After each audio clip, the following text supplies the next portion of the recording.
Hello and welcome. This class is right now live. My name is Sourabh Mutha and we are looking at CA Inter Tax Fast Track course. We've started off with GST and we've started off with a bang, and today's day is the conclusion day for everything that is to do with GST.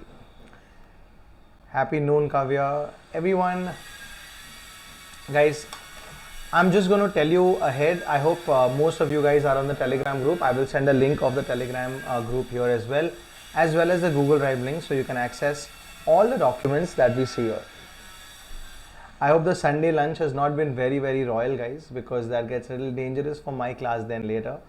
But looking at the agenda for today, guys, in GST, we've completed everything almost except one chapter that we're going to start and complete today. It's called the tax invoice. This is that one theoretical slightly chapter, but could have a practical implication also with respect to e-way bills. I'll tell you more about it in this chapter. Plus, we do exemptions.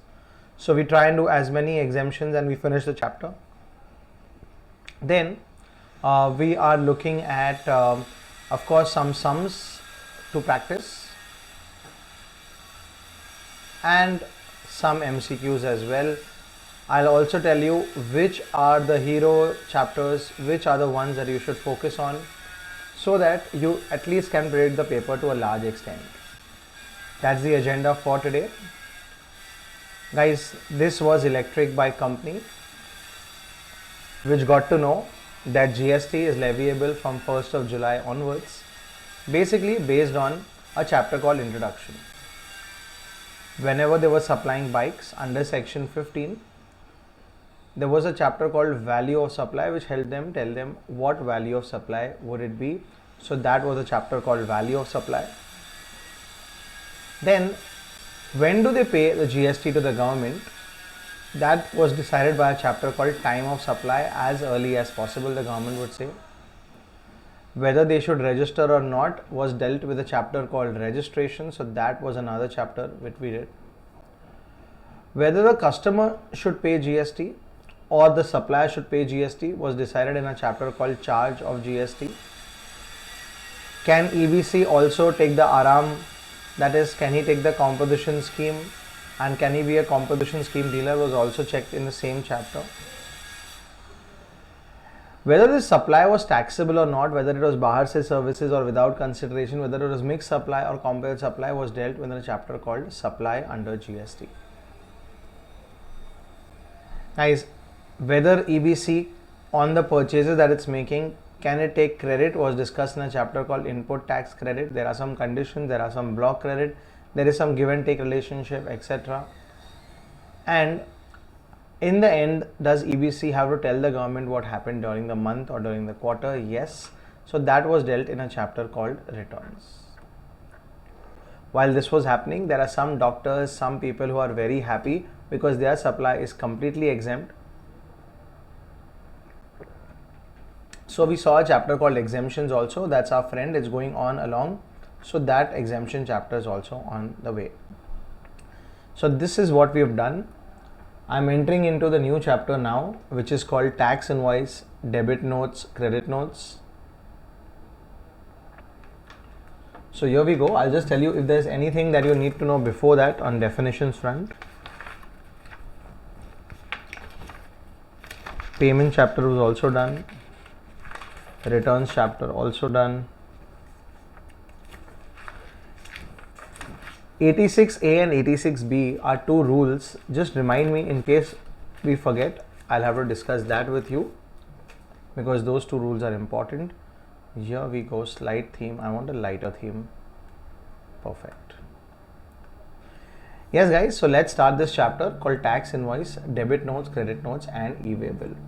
All right, guys. Here there is some part of it which you already know. So let's start the chapter, guys. Whenever you go to Chroma to buy a laptop, or whenever you've joined Unacademy and you've paid them, guys, will the supplier like Electric Bike Company, will they give you a proof of supply? That means, will they give you any document like an invoice? Yes, they will issue an invoice to you. And on the invoice, they will write that this is a bike worth 1 lakh rupees. On that, GST is 18,000 rupees. They will write whether it's IGST, CS, GST, etc.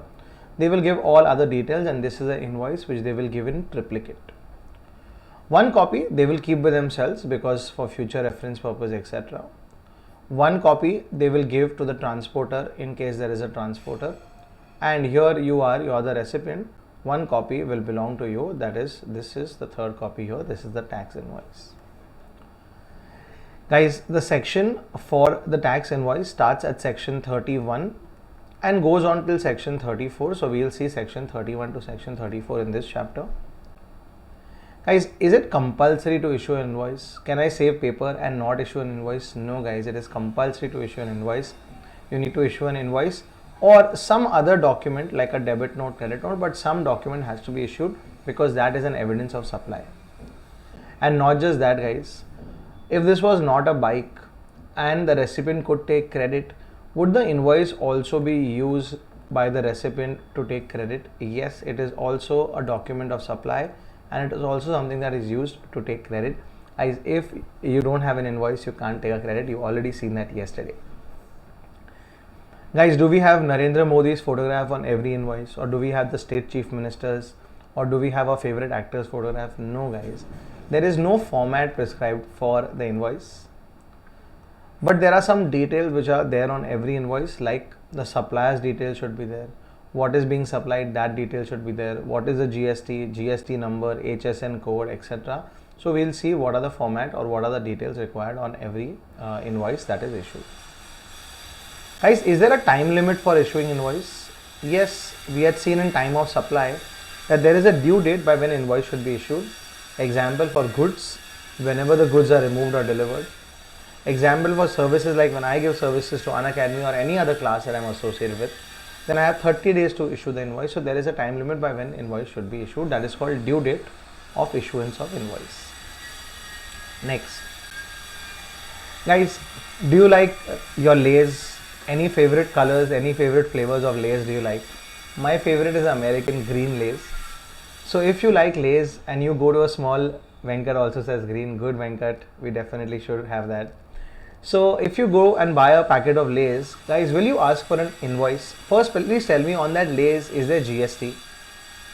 Yes, it is inbuilt in that Lays packet. But guys, does the shopkeeper give you an invoice of the Lays that you bought? No. But then that is violating our principle, right? So there are some special cases where those people do not have to give us invoices. Example, if you buy a pen of 5 rupees guys, or if you do a Xerox of 2 rupees, will you ask him for an invoice, tax invoice, etc.? No guys, there is nothing like that. Why? We'll discuss in some special cases here. Next. Guys, can I collect GST if I am not registered? Can I fool people like that? No, you can't. Only if you are authorized to collect, that means only if you are registered and that supply is taxable, only then you should collect. Guys, I had a very special case. I know one person who is a very famous makeup artist and she does makeup for brides. Please tell me, will brides get credit for this? Will they get credit? No, because it's not used for business purposes. So this makeup artist was not registered under GST, but she would still charge GST to her customers. So is that allowed? No, that is not allowed. That is unauthorized and you should not collect. And guys, every time you bought a pizza, every time you bought something on which there is GST, was the GST amount indicated separately on the invoice? Yes, always. So guys, you have to separately show the amount of supply. That is 1 lakh should be separate and this 18,000 should reflect separately. Yes, it should reflect separately. But guys, can it happen that there is, let's say you buy some t-shirts and you don't like the t-shirts and you give it back? Can he give you a credit note instead of giving you the money back? Yes. So this chapter we will also discuss what are debit notes and credit notes and dealings, how they are issued, why they are issued. Very, very simple. We'll discuss that as well. So this is overall the chapter. But guys, please tell me now, do you pay money electronically? Please tell me, do you pay money electronically? Yes. Do you study electronically? Yes. Do you order food electronically? Yes. Now why shouldn't the invoice be electronic, guys? So even invoice should be electronic. So there is something called E Invoice. We'll talk about that. And guys, do you use QR codes? Yes. Every time you go to pay, you ask that person that, listen, give me the QR code. So we'll talk about whether GST invoices also have QR code and details around it. And next guys, whenever you ride your Activa, do you carry your license with you? Yes. Guys, what if you're going to your classes? Will you carry your license with you on the Activa? Yes. What if you're going to meet your friends? Will you carry it? Yes. So just like a license is needed to move, same way when goods move from one place to the other, they need a license called e-way bill. This e-way bill is an evidence not of supply, but it is an evidence of movement. So we'll talk in this chapter about e-way bill also. So guys, that is the chapter that is in front of you. Is it important? Yes. Is it difficult? Not at all. Does it have a lot of shortcuts? Lots of shortcuts waiting for us in this chapter as well. So let's dive into this chapter right away and do something that we already know, that is due date of invoice. Guys, is there a due date of invoice? Yes, there is a due date of issuing invoice under section 31. The shortcut for goods is 1, 4 and 7. 31.1, which is the main thing, said that in case of goods, you should issue the invoice as and when the goods are removed or the goods are delivered. Maximum by then you should issue the invoice. If it's continuous supply of goods, guys, is gas supply an example of continuous supply of goods? Yes. In that case, as and when the gas company issues a statement to you, or as and when you're supposed to make the payment, by then at least the invoice should be issued. And guys, were you confused which mobile to buy? So did your friend send you 7 mobile phones on sale on approval basis? In that case, whenever the approval is given or maximum 6 months from the date of removal, will the invoice have to be issued? Yes. So this is the due date by when invoice should be issued. We've already discussed this in a chapter called time of supply. Same like goods, guys. Is there a due date for services also? Yes. And there is a section called section 31.2, 5 and 6, which talks about due date of invoice. Excellent, Ajit. Good answers there, Dhruti, Venkat, everyone. 31.2 says that don't worry, you don't have to hurry. In case of services, you have good amount of days. How many days do we have, guys? We have 30 good days. So you need to issue the invoice within 30 days. And if you're a bank, financial institution, insurance company, then there are so many invoices, so you get more time. You have 45 days to issue the invoice. If there is continuous supply of service, guys, if you forget the subsection, no problem, section 30 also will work. If there is continuous supply of services, example, I am giving accounting services to a client continuously, which means for more than 3 months, then in that case there is a contract which says DPC. There is a clause which says DPC. First check D. If you find the due date in the contract, that will be the date by when invoice should be issued. If you find the payment date, then that should be the date by when invoice should be issued. If both of these are not there, then if you find the completion date of the services, that date should be the date of issue.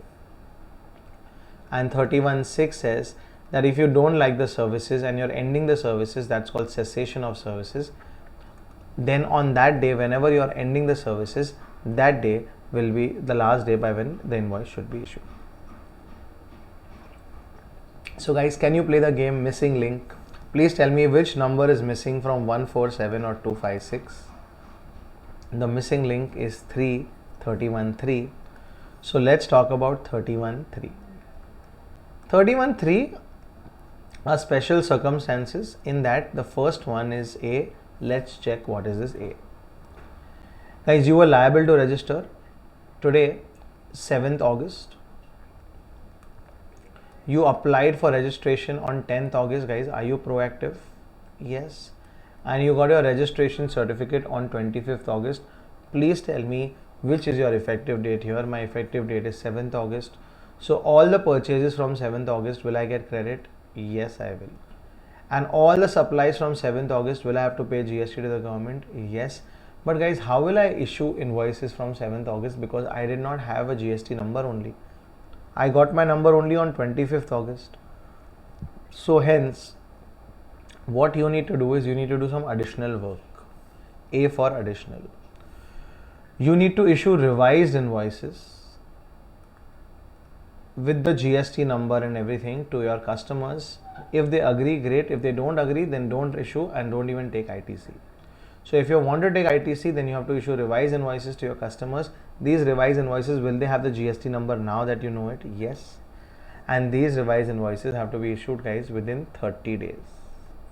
Whenever you get your GST registration, within 30 days. So this is basically, guys, is this an additional thing that you need to do? Yes. So hence it is 31.3a. 31.3a talks about revised invoices. Please tell me in the chat box, guys, do I have to issue revised invoices once I get my registration? Yes. Within how many days should I issue revised invoices? Within 30 days. But please tell me, guys, will the clients cooperate if you tell them, listen, you need to pay more, etc.? No, guys, the clients will not cooperate unless, of course, they can take credit. So generally, in reality, no one issues revised invoices. People generally don't issue, but there's a clause in the exam. So 31.3a, revised invoices to be issued within 30 days. Guys, what if all my supplies are to one person or a few people only? Can I issue consolidated? Yes, you can also issue consolidated revised invoices unless it is interstate more than 2.5 lakhs. Very, very simple, guys. Let's do a quick recap. Guys, do you know the concept of effective date?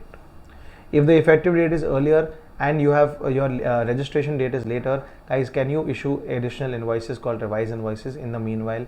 Yes. This has to be issued within 30 days once you get your registration. And can you issue them consolidated? Yes, unless it is interstate more than 2.5 lakhs. Very, very simple concepts, guys. The next one is 31.3b. Guys, when you go to a stationery shop or you go to the shop where you can buy, Lays, etc., is that a very busy guy? He's selling small things. He's a very busy guy. Yes, B is for busy. So you buy one packet of Lays for 10 rupees. He just throws it to you, takes the money, and then you stop there and you tell him, sir, I want an invoice.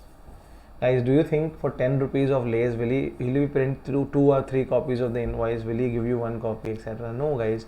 He will ignore you. He will take the Lays packet back and he will say, listen, go to the neighboring shop and buy. I don't sell it to you. So these guys are very busy, guys.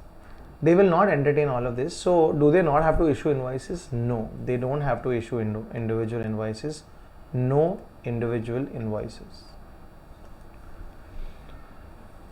So what does he have to do? At the end of the day, he has to just make a note of how much he sold and issue one invoice to himself only. Yes. At the end of the day, he has to issue a consolidated invoice.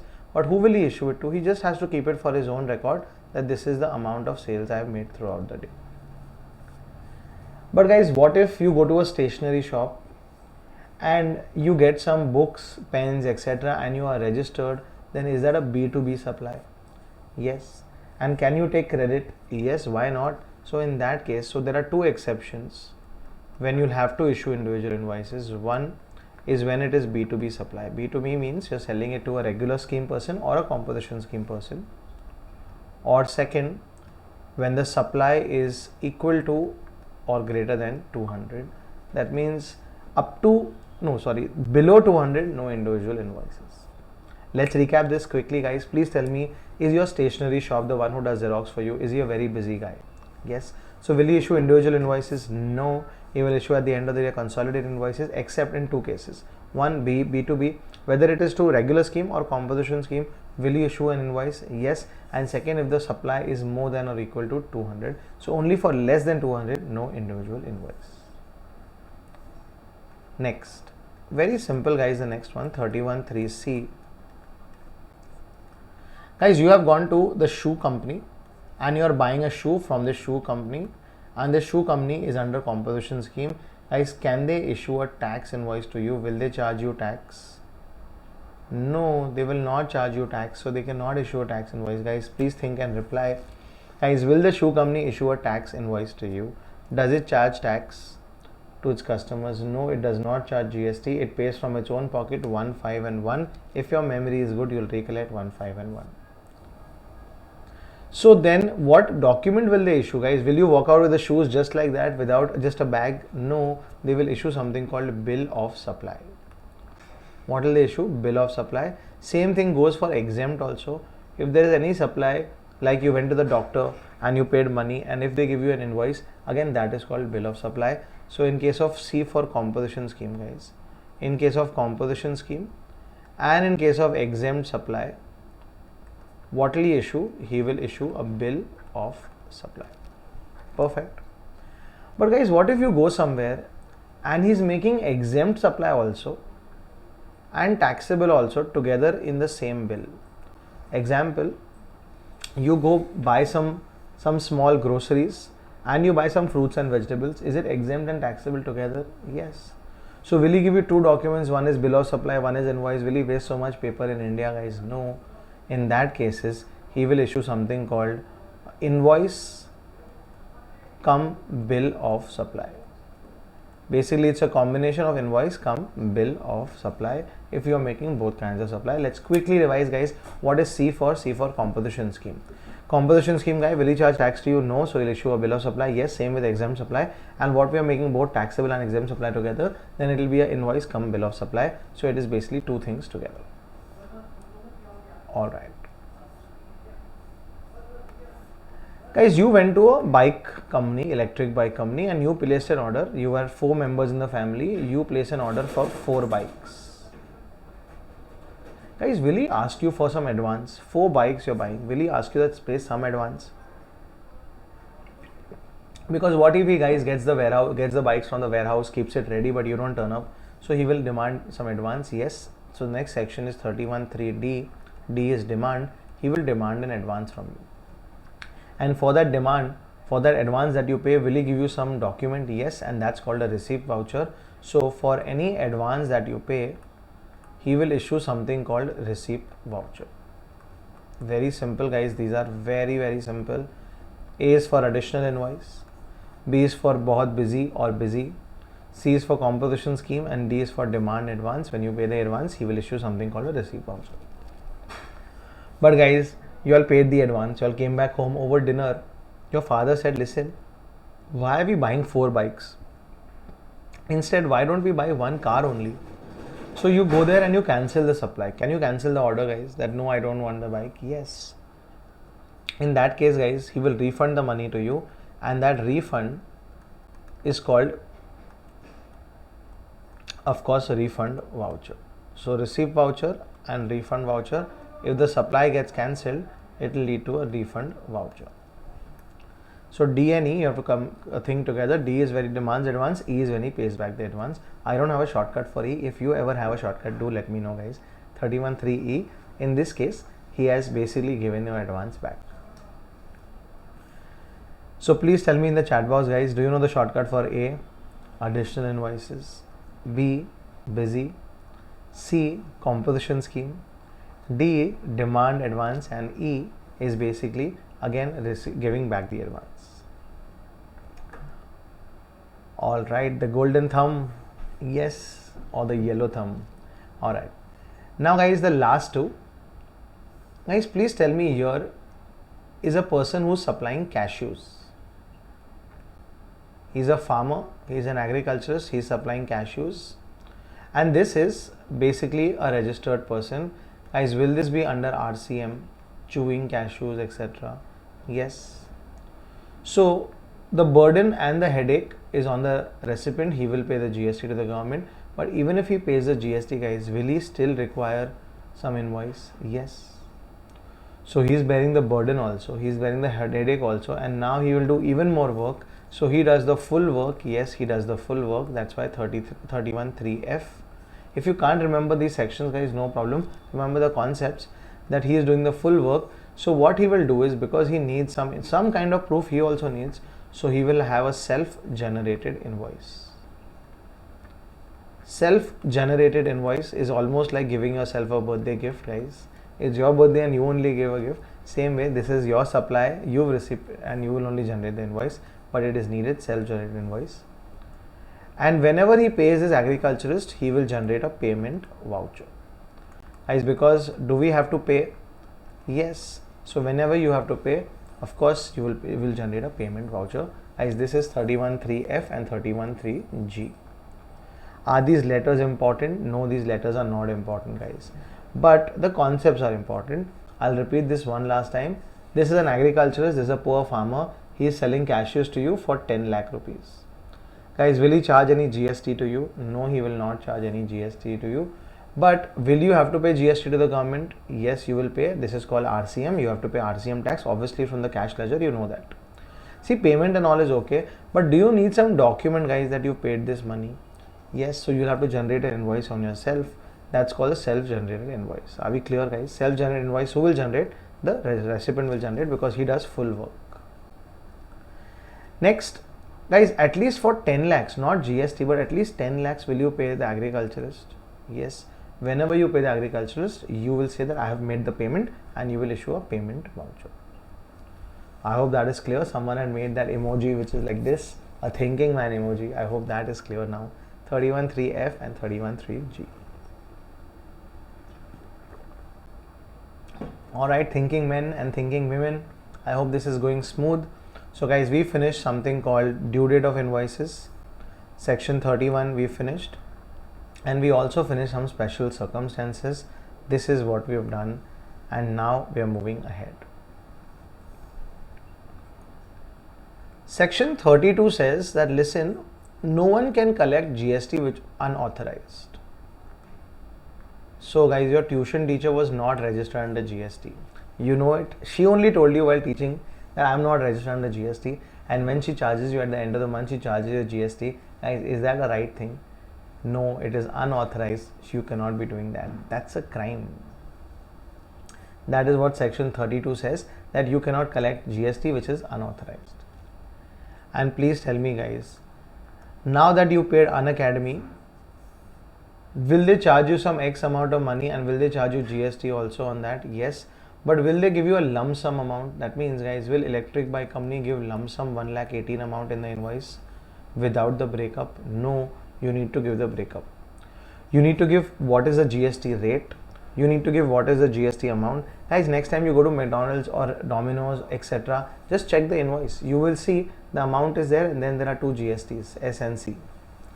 Same way here, what this section says, very simple section, then you need to have separate GST rate indicated in the invoice, GST amount, and then the total amount. All three should be separate. That means, should a person know how much he is paying as GST, guys, and at what rate? Yes, he should be knowing that as well. Alright, so 31 done, 32 done, 33 done, very small section, 32 and 33. And now, guys, I go to a very, very important section on the next screen. Watch out. Guys, this is Electric Bike Company, and they are supplying 100 bikes at 1 lakh rupees value and 18% GST. Guys, will they issue an invoice for this? Yes, they will issue an invoice for this. So this is quantity, this is tax, and this is value. Yes, so I call it the shortcut QTV. Please tell me, guys, what is the shortcut?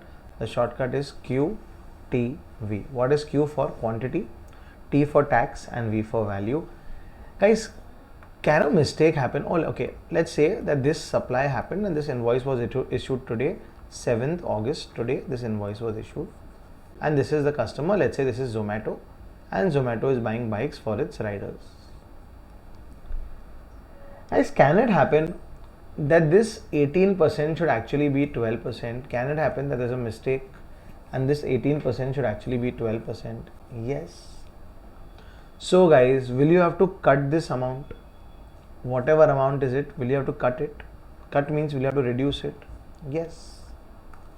Or guys, can it happen that this bike is not for 1 lakh rupees, it is for 90,000? So in that case also, will you have to cut the amount? Yes, you'll have to cut the amount.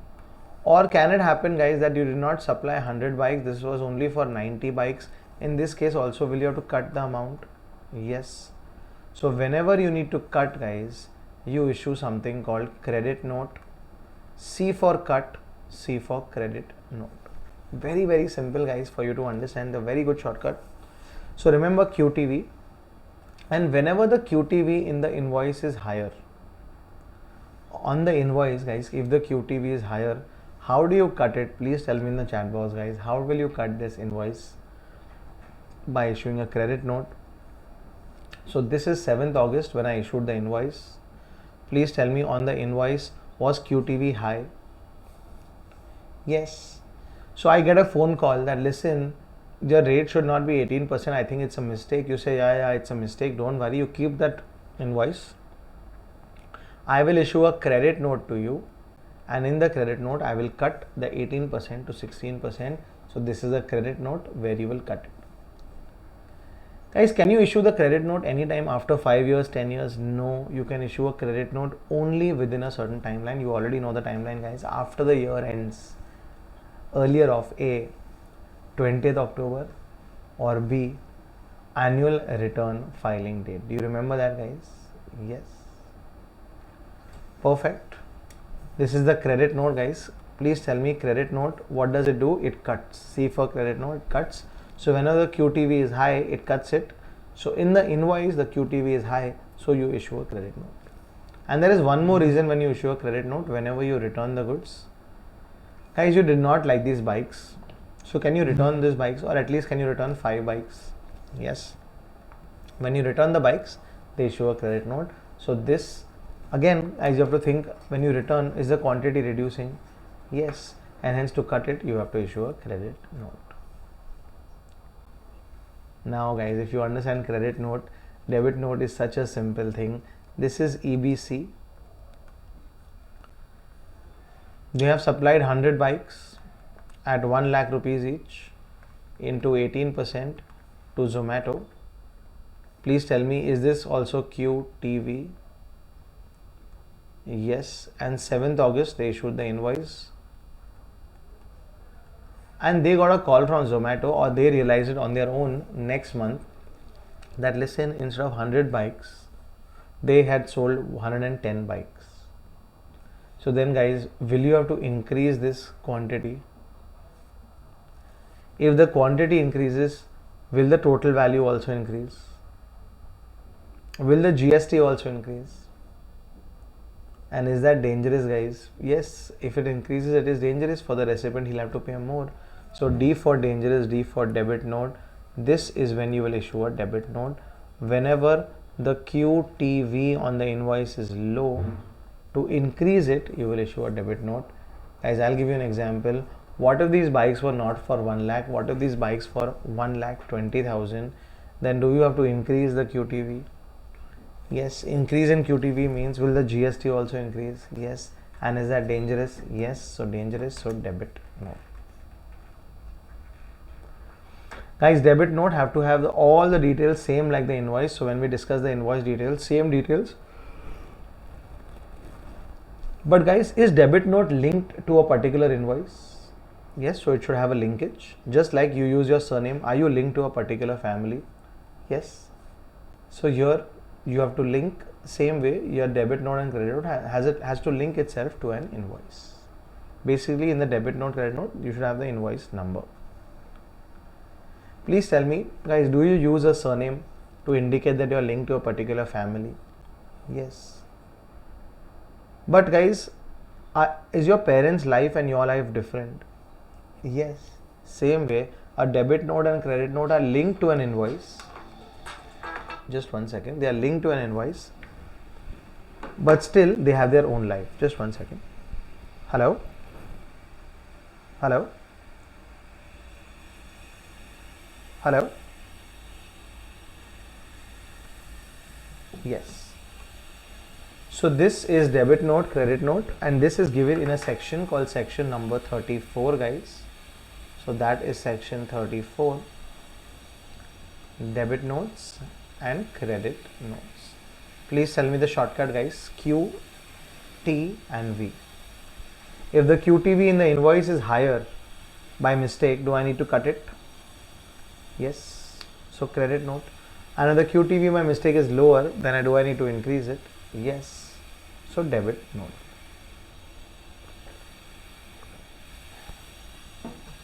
Perfect. That is section 31, 32, 33, 34. So overall the chapter is over, guys. Now let's go into the details of what should be there in the invoice, etc. So let's go into those kind of details now.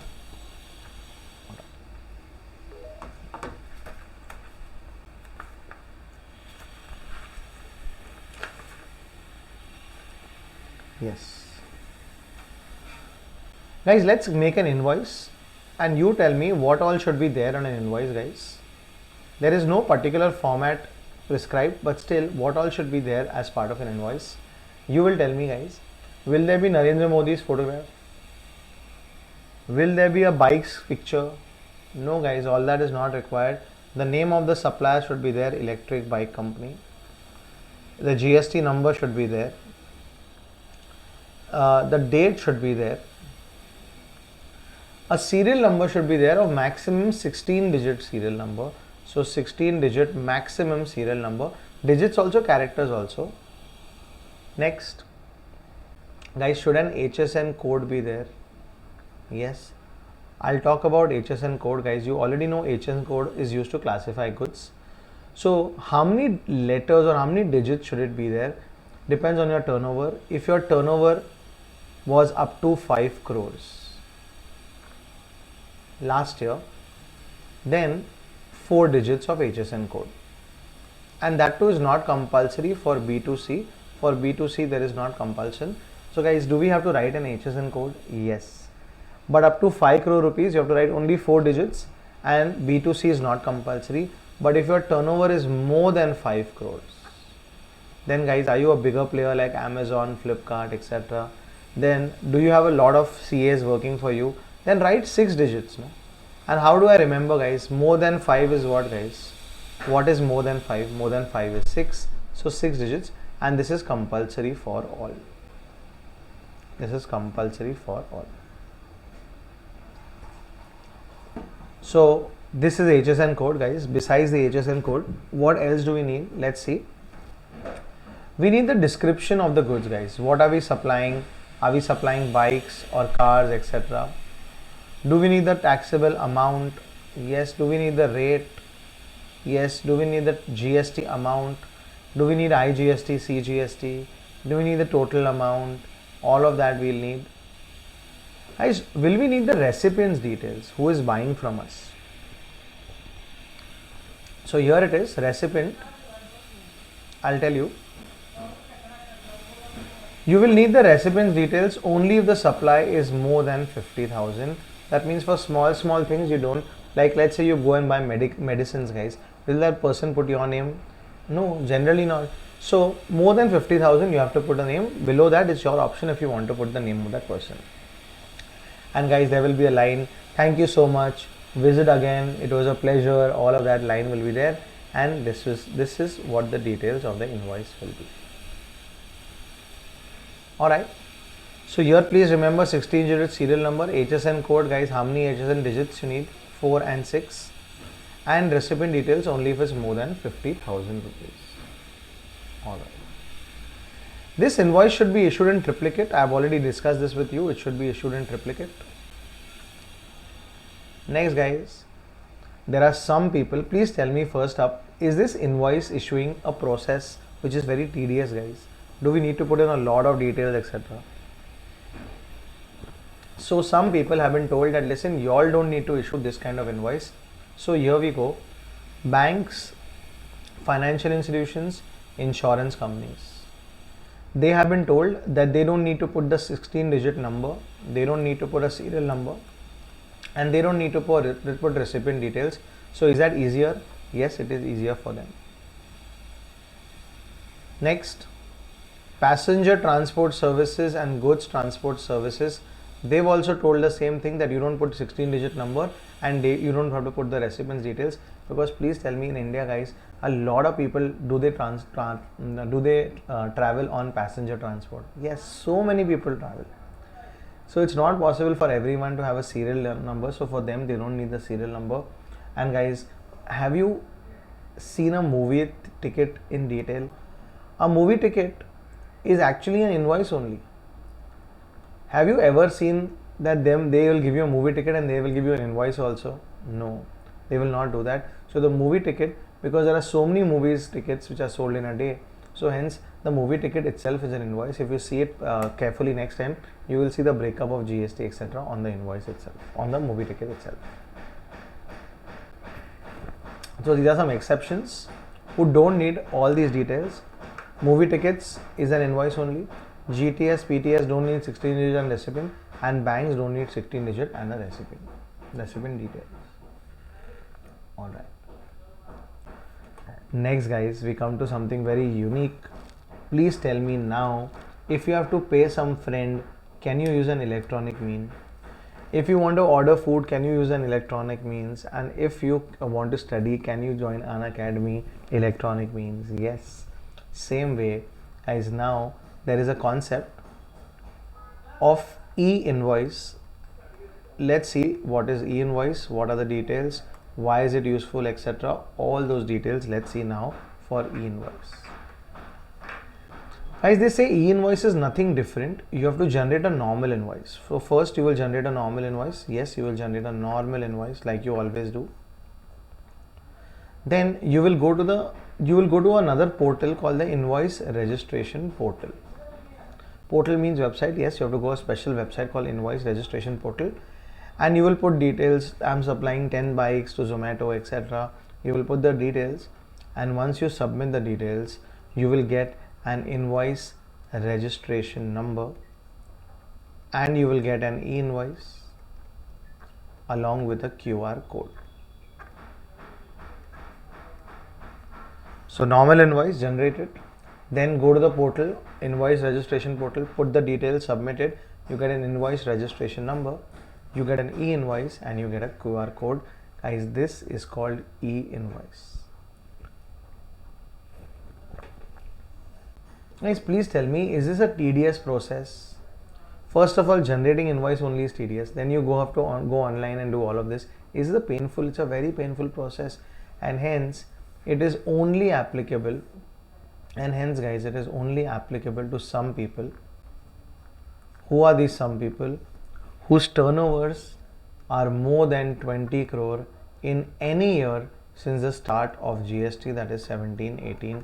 In any year, if your turnover has been more than 20 crore. Guys, this just recently, like last week, has become like 10 crores. But will it apply for November exam? No, November exam, the limit is 20 crore. 20 crore in which year? In any year since 17-18, if your turnover is more than 20 crore. Guys, turnover more than 20 crore in a year, is it a big company? Yes.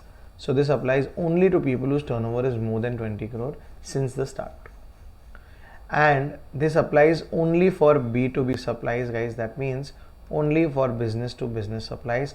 If you supply to a customer, individual, non-registered, will you have to issue a e-invoice? No, it is only for B2B supplies. That means those people who are going to take credit. Next, some people have been exempted, thankfully, from this e-invoice concept. Who are these people? Guys, watch very carefully. First, banks, financial institutions, insurance companies. They are definitely more than 20 crores in India turnover. So, and they have so many invoices, the government says, listen, you all don't. So, are they happy? Yes, they are happy. Passenger transport services, goods transport services, movie theaters, and also SEZ units, not SEZ developers, SEZ units. What is the difference? Guys, has your building been developed by someone and are you staying in it? If you're staying in a residential apartment, is your building developed by someone, a builder, and are you staying in it? Same way, an SEZ is developed by one person and it's sold, the units are sold to people who stay in it or who work in it. Those are called SEZ units. So SEZ units don't have to be, SEZ units are exempted from this. This exemption was good. So movie theaters are happy, goods transport, passengers transport, banks and SEZ units are all happy. But guys, government was not happy because government companies had to do this. So then they include themselves also. They added one more person and they said even the government or public sector enterprises units are not subject to e-invoice. So are there some people who are exempted from e-invoice? Yes. Now, how does the e-invoice help? Like, what does it do? Are there advantages of e-invoice? Guys, Otherwise we would never be doing something like this, because this is like double invoice. First, do you prepare a physical invoice? Yes. And then do you prepare an e-invoice? Is it double the work? Yes, this is double the work. So this is only done so that there are some advantages. What are the advantages? This is the only way. This is the only way to reconcile and to generate,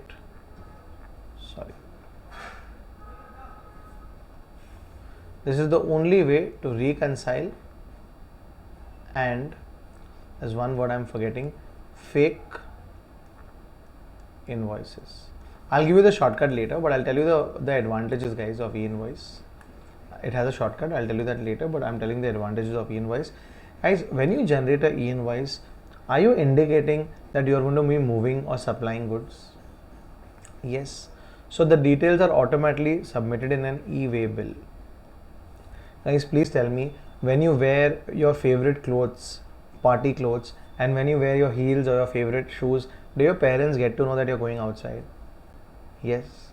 So will they sit in the hall and ask you where you're going? Same way, guys, when you generate an e-invoice, does the government know that you're going out, your goods are going out? Yes. So they will autofill the details in an e-way bill. Next, guys, even the return, that is GSTR1, it will autofill details in GSTR1 also. Is that a good thing? Yes. It will help reconcile details. It will avoid something called fake invoices. It will help avoid errors, because guys, if I send you an invoice and after that, guys, can my handwriting be bad or can you read something else? Yes. So there are errors sometimes. If I supply you an invoice, you have to upload the details, even I have to upload the details. What if there are errors?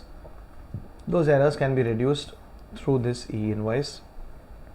So these are some benefits of e-invoice. E-invoice is also there in case of exports, everything. E-invoice is there in case of everything except imports and B2C. B2C, it's never there, it's only for B2B, and for imports it is not there. Alright. I'll tell you guys what could be asked in the exam. There could be a 5-mark question on please define e-invoice, people who are subject to e-invoice, people who are not subject to e-invoice, and advantages of e-invoice. This could be a 5-mark question. So guys, what is an e-invoice? E-invoice is a normally generated invoice whose details are uploaded on which portal? Invoice registration portal, and you get an IRN, invoice registration number, with an e-invoice and a QR code. This is applicable for people whose turnover has been more than how many crores, guys? More than 20 crores, guys. This limit earlier was 500 crores, then it became 100, then it became 50, now it is 20. That means, guys, will Reliance Industries or with Tata Chroma have to submit an e-invoice? Yes. But only for what kind of supplies? Only for B2B supplies. There are some people who don't have to file e-invoice. You know these people, guys. And there are some advantages of e-invoice. So e-way bill, GSTR1 get auto-populated. It's easy to reconcile. Fake invoices are avoided and errors are reduced. This is an example of an e-invoice. I'm just uploading an e-invoice, guys, on the screen. So at least you'll get to see someday what is an e-invoice.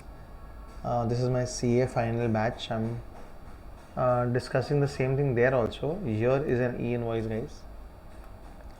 It's good to see an e-invoice. Here we go. Guys, if you can see this, this is an e-invoice. Do you see an IRN, invoice registration number, guys, here?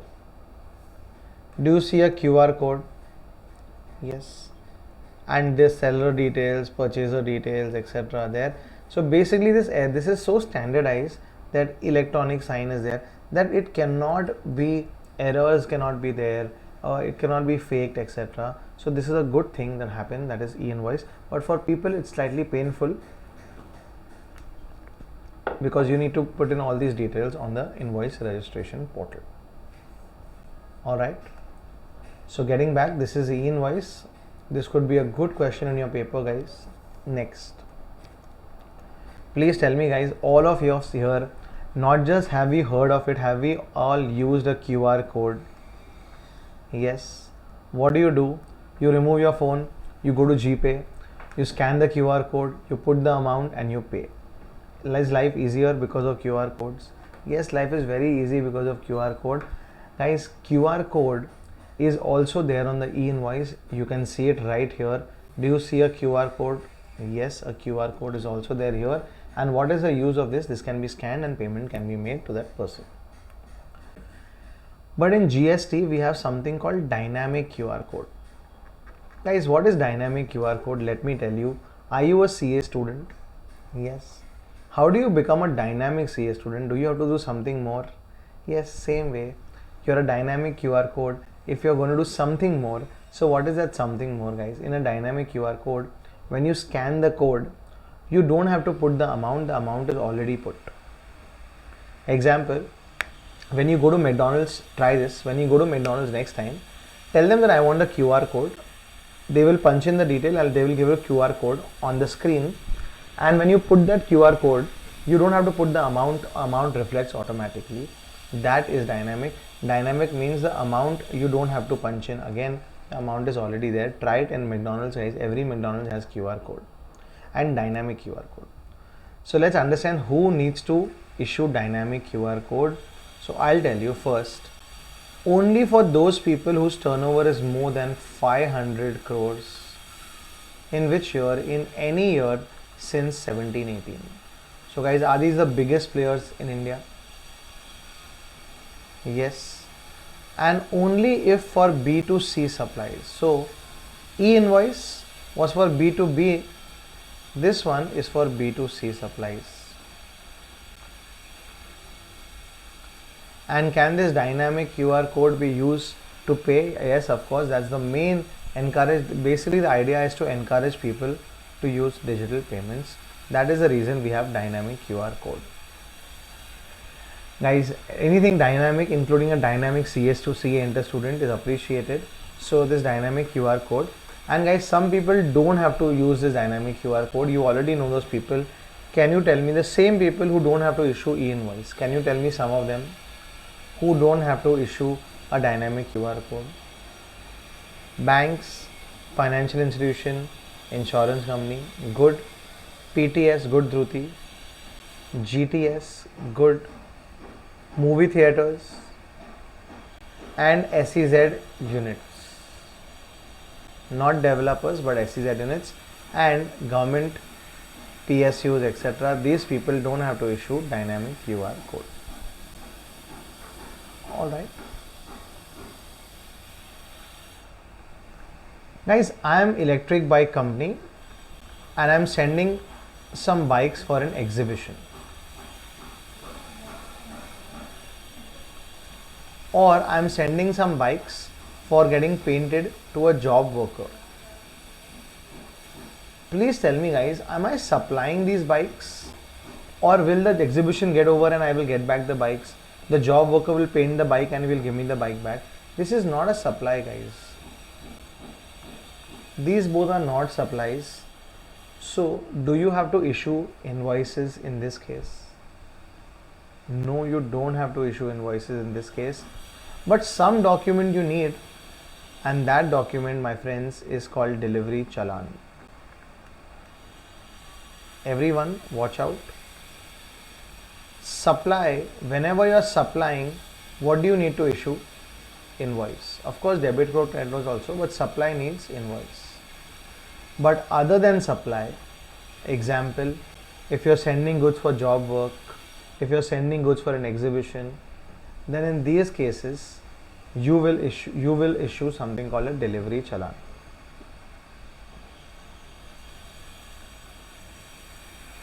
Guys, delivery challan has the same details like an invoice, except, guys, will there be any tax in a delivery challan? No tax, because it's just a proof that you're sending the goods. It's just a proof, so no tax will be in the delivery challan. Again, this will also be 3 copies of delivery challan. This will also have 3 copies.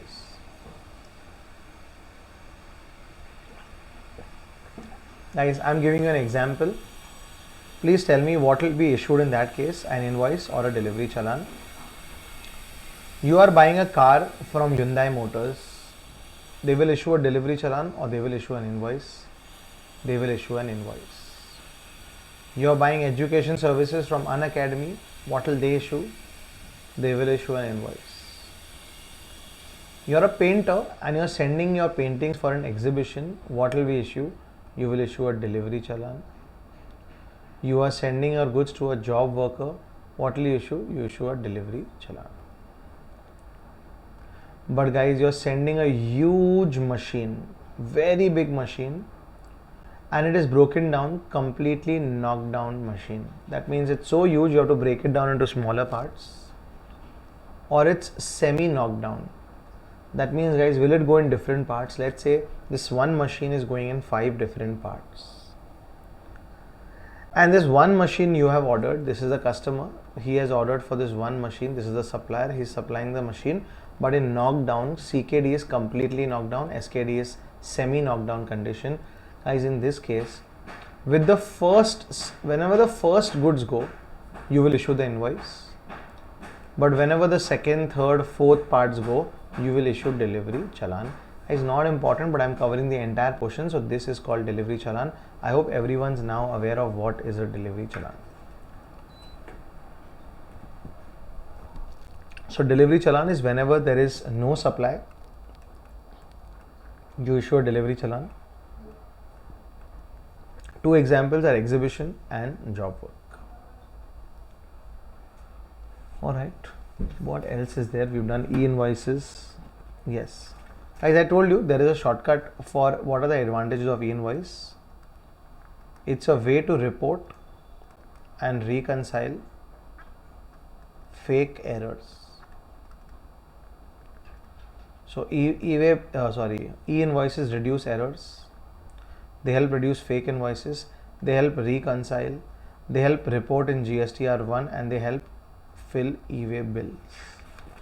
This is there in the QuickBook. These shortcuts are there in the QuickBook. Next, guys, we are at the last part of this chapter called e-way bills. Everyone, watch out.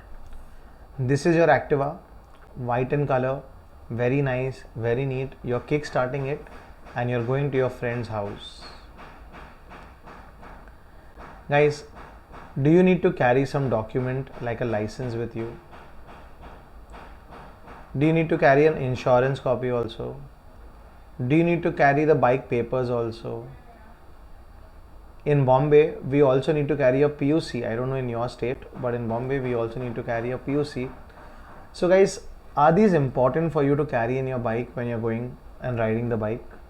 Yes. Guys, same way, whenever goods are being supplied, goods are being moved, to evidence movement of goods, you need to issue a document called e-way bill. Guys, can a police officer check you? Can he stop you here in the way and can he check your documents?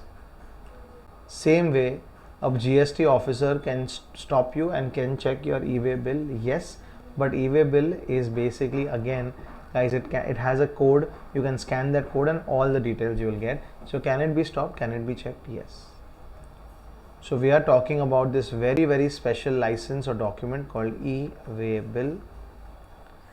Every time you think about e-way bill, you have to think about 2 sections, section 68 and one section, one rule, and one rule called rule 138. So section 68 and rule 138 are keep in mind whenever you think of e-way bills. Everyone, watch out. This is the last thing of this chapter, and the chapter gets over. Almost GST gets over. Some exemptions which we will do, and GST gets over. Perfect. Guys, watch. E-way bill. Guys, what if you call some medicines from your medical shop and he says, I'll deliver it to your house? Guys, does he have to generate e-way bill? You have called for medicines worth 300 rupees. Will he generate an e-way bill? No.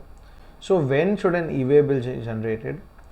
E-way bill should be generated whenever the value of supply is more than 50,000. But hold it, guys. This is including GST.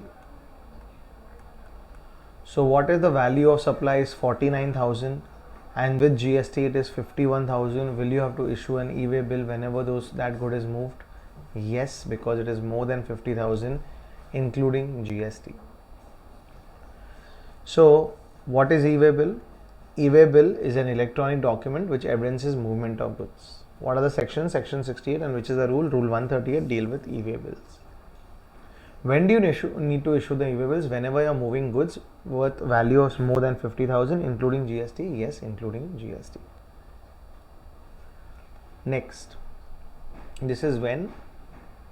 Next guys, are there some exceptions? Yes, there are some exceptions where you will not see the 50,000 limit, where you will issue the e-way bill just like that. Yes, first, whenever you are sending goods for job work, guys, we've not seen job work because this is a CA final concept, but job work is basically like e-way bill or EBC sending the bikes for painting. That could be job work. Second, whenever you are sending handicraft goods, guys, do you remember handicraft goods, guys? Those sellers don't have to be registered. Even if they are selling interstate, even if they are selling as casual taxable person, do you recollect, guys, 2 days back we had a discussion on handicraft goods. Government hears them. Yes, let me know if you recollect, guys. Handicraft goods people don't need to register under GST. Even if they are selling interstate, yes, even if they are selling as casual taxable up to 20 lakhs. But if they move their goods, then at least they need to generate an e-way bill. And third, you can voluntarily generate an e-way bill. Yes, you can voluntarily generate an e-way bill. So these are 3 exceptions where even if the value of supply is less than 50,000, still you will generate e-way bills. These are 3 exceptions. Everyone be with me. This one is e-way bill. Very, very close to ending the session. Sorry, ending the chapter, I mean. Alright, so what are the exceptions? Now, who should generate the e-way bill? As this is electric bike company, they are using a transporter to send some bikes to Gujarat. So can the supplier generate the e-way bill? Yes. If the Gujarat recipient is registered, can the recipient generate e-way bill? Yes. And in rare cases, can the transporter also generate the e-way bill? Yes, he can, but only if he is authorized. That means you should authorize the transporter. The transporter, listen, you have the authority to generate the e-way bill. So e-way bill can be generated by all of them. Next, guys, what are the parts of the e-way bill? There are 2 parts. One is part A and one is part B. Guys, just like your CA final, does it have 2 parts, group 1 and group 2? Same way, there are 2 parts here also, part A and part B. Part A has all the details about the supplier, recipient, goods, etc. EBC is supplying to Gujarat, these are the goods, this is the value of goods, this is description of goods, etc. And part B is all about transporter. Who is the transporter?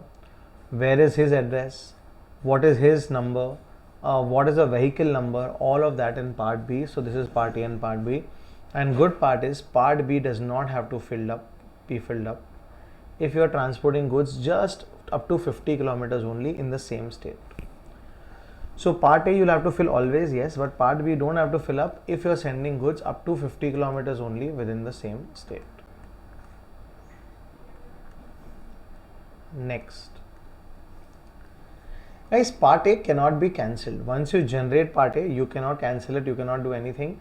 But part B can be cancelled, modified, etc. Yes, I'll repeat, sorry, my bad. Part A cannot be modified. My bad, guys. Part A cannot be modified. That means once you generate it, it's fully final, yes. But part B can be modified. Yes, it cannot. This can be modified.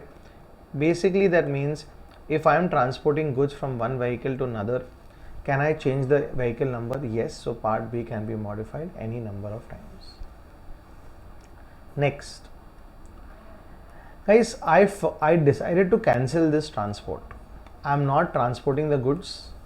Can I cancel the e-way bill? Yes, you can cancel the e-way bill within 24 hours. You can cancel the e-way bill, but once the movement starts, then you cannot cancel it. It's like your flight ticket, guys. Can you cancel the flight tickets? Yes, But once the flight takes off, can you then cancel it? No, you can't cancel it. So here also guys, you can't cancel it. Within 24 hours you can, but once the movement starts, you can't cancel. This is cancellation. Next guys, does it have to be accepted? Yes. If electric bike company has generated the e-way bill, then the Gujarat recipient has to accept it within 72 hours. 72 hours means how many days guys? 72 days? 71 days? No, only 3 days.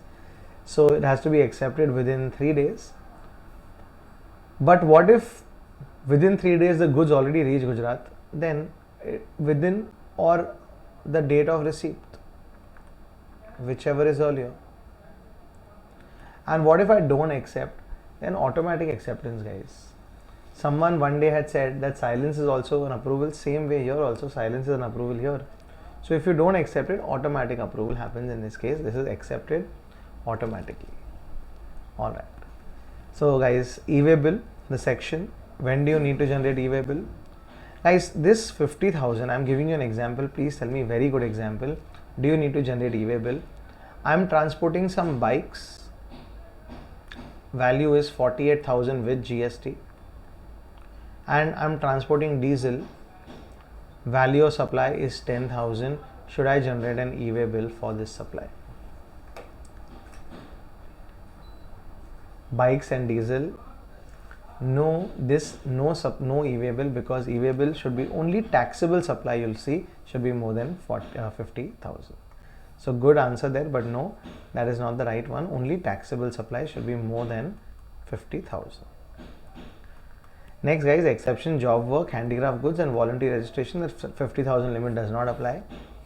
The supplier can generate it, the recipient can generate it, even transporter, if he is authorized, can generate it. Part A cannot be modified once you submitted it. Part B can be modified any number of times because it has vehicle details. You can cancel this within 24 hours. You have to accept it within 72 hours or date of receipt, or it's deemed accepted. Some more details around e-way bill guys. Guys, does your Jio recharge have a validity? Does your Unacademy subscription have a validity? Same way, here e-way bill also has a validity. The validity is 200 kilometers or part thereof per day. Example, if you have to send the bikes to Gujarat, and Gujarat is, let's say, this is not right, but let's say Gujarat is 202 kilometers away, then you have to divide it by 200. So 202 divided by 200 will give you 1.01. Even 1.01 will be 2 days. Why? Because 200 kilometers or part thereof per day. But guys, if the vehicle is if the cargo is very heavy, that means it's over-dimensional cargo.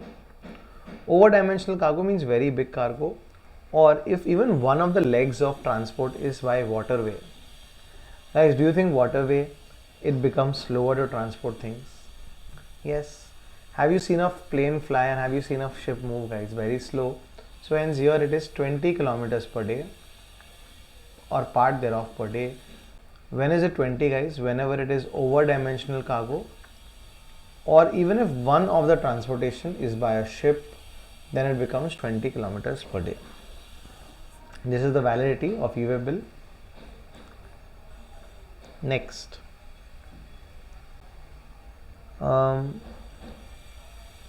Guys, e-way bill is not required in certain cases. Please tell me, you are transporting diamonds from Mumbai to Gujarat. These diamonds are worth 50 crore rupees guys. Please tell me, do we require an e-way bill because they are more than 50,000 and they are taxable? Yes. So you will call up your CA that, listen CA, can you generate an e-way bill for me? He says, yes sir, I can. He will take your details and you will tell him that diamonds are being transported. This is the vehicle number, etc. And the article here is this. Can there be an attack on that bus guys, or the truck or the tempo? Yes, so it is risky. So in some cases e-way bill is not required. Which are the cases? I'll tell you in a shortcut ahead. But just remember guys, in some cases e-way bill is not required.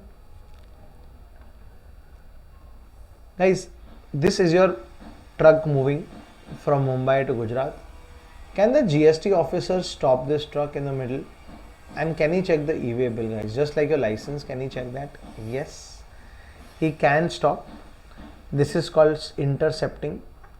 He can intercept. Does he require any prior approval? No approval required. He can stop the vehicle, and once he stops the vehicle, he'll tell you, listen, show me the e-way bill. You will show him the e-way bill. He will scan the e-way bill, and he will get all the details that he requires. He will check everything okay. He'll say, okay, now leave. So can he intercept your vehicle? Yes, no approval required. But guys, after intercepting, if he wants to do a physical verification, that means he wants to actually check, are there bikes inside or something else, then does he require approval? Yes, physical verification does require approval, because time waste, guys. So you should not waste your time, and hence approval is required. And because you physically verified this truck, you have to file and report an initial report within 24 hours and a final report within 3 days to tell the government what did you find. This the GST officer has to file, guys. He has to file a report within 24 hours. This is the initial report, and a final report within 3 days to tell the government what all he found. And guys, if you waste your time, if the interception etc. is for more than 30 minutes, guys, is your validity coming to an end? Because validity is for a particular period only. So if they stop you for more than 30 minutes, then you can also upload a report on the portal telling them what was the problem, why were you late. In reality, guys, no one does this, but there's a provision where you can also complain to the government that I was stopped for more than 30 minutes. Perfect. So guys, intercepting, no approval. Physical verification requires approval. The officer has to file an initial report within 24 hours and final report within 3 days. 30 minutes is when, if it's you held up for more than 30 minutes, even you can report. Alright. Next. Guys, how do you generate this e-way bill? You go on the portal. There is a e-way bill portal, yes. And there is a form called GST e-way bill 01. There is a form called GST e-way bill 01. And based on this form, your e-way bill will be generated. Guys, please tell me, in one book, can you have many chapters in a book? Yes. So how do you know which page number to go? Do you have an index? Same way, can a transporter have many different goods in his vehicle? Some goods supplied by electric bike company, some goods supplied by Chroma in one truck only. So in that case, guys, he can also make an index. That index is called a consolidated e-way bill. Consolidated e-way bill. Is it like a trip sheet that where all he has to go with those goods? Yes, it is a trip sheet. And guys, can you study from your index? No. Same way, this consolidated e-way bill also has no validity of its own. It does not have any standing of its own. It's just a normal trip sheet to tell him where all he has to go and transport the goods. This is consolidated e-way bill. This is normal e-way bill. Normal e-way bill you can also generate, supplier can also generate, recipient can also, a transporter. But consolidated e-way bill, transporter will only generate. Alright. Guys, here is a question that I have. Please answer. You are supplying some goods worth 40,000 rupees, including GST. Will you generate an e-way bill? You are sending it through truck. Will you generate an e-way bill? No. And there is another person who's sending goods worth 30,000 rupees, including GST, in the same truck. Will he generate e-way bill? No. But now in the truck, guys, is there goods worth more than 50,000 in the truck? Yes. So will the transporter generate e-way bill? Yes. But this provision has not been notified yet, because the transporter said, why should I generate it? So this has not been notified yet, but it is still there in the book. Alright. E-way bill is electronic, yes. And the last part of e-way bill.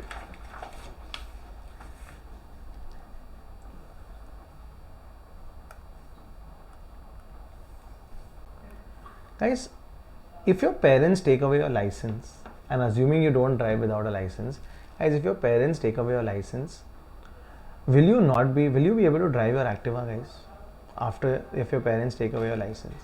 No. But guys, will your friends come to your house? Is that okay? Yes. Example, this is you guys, and your parents have taken an Activa license away. Can you go outside on the Activa? No, your outward movement will be stopped. But can at least your friends come to your house on their Activa?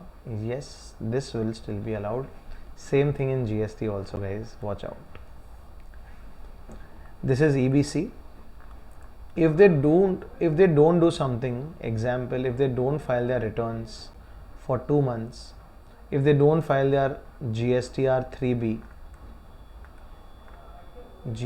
3B for 2 months, or if they don't file their GSTR 1 for 2 months, etc., are they doing something wrong? Yes, so the government can prohibit them from issuing e-way bills. So guys, can the government prevent you from issuing e-way bills? Yes, in some cases they can prevent you. And if you can't generate e-way bills, guys, can you make any outward supplies? No, you can't make any outward supplies. But can you make inward supplies? Can your friends come to your house? Yes, you can. Inward supplies. This has recently been changed. Earlier, even inward was blocked. Recently, there's a notification which is applicable for your year that inward supply is okay. Outward supply will not be allowed. If you've not filed your returns for 2 months, if you've not filed your GSTR 1 for 2 months, and if you're a composition scheme person, then the GST CMP 08, if you've not filed for 2 periods, then in these cases, your e-way bill generation will be restricted. Yes. Guys, what if you're sending your bikes? Let's say you got an order for bike and you're sending your bikes in 3 trucks. 40 in this, 40 in this, and 20 in this. This 100 bikes you're supplying in 3 different trucks. Will you require 3 different e-way bills? Yes, e-way bills separate. Guys, it's almost like if you have 3 bikes and your mom, dad, and you are driving each of these bikes, will you all require different licenses? Yes. For every bike, same way, for every vehicle, you require a different e-way bill. So for each invoice and for each vehicle, you need one e-way bill. That is a clarity that I wanted to give you all. Perfect. That's it, guys. And I'm just going to not list down, but I'm just going to tell you which all cases e-way bill is not required. I'll just give you one small shortcut. Of course, the entire shortcut is there in the book, in the quick book, but I'll just give you a small shortcut. Postman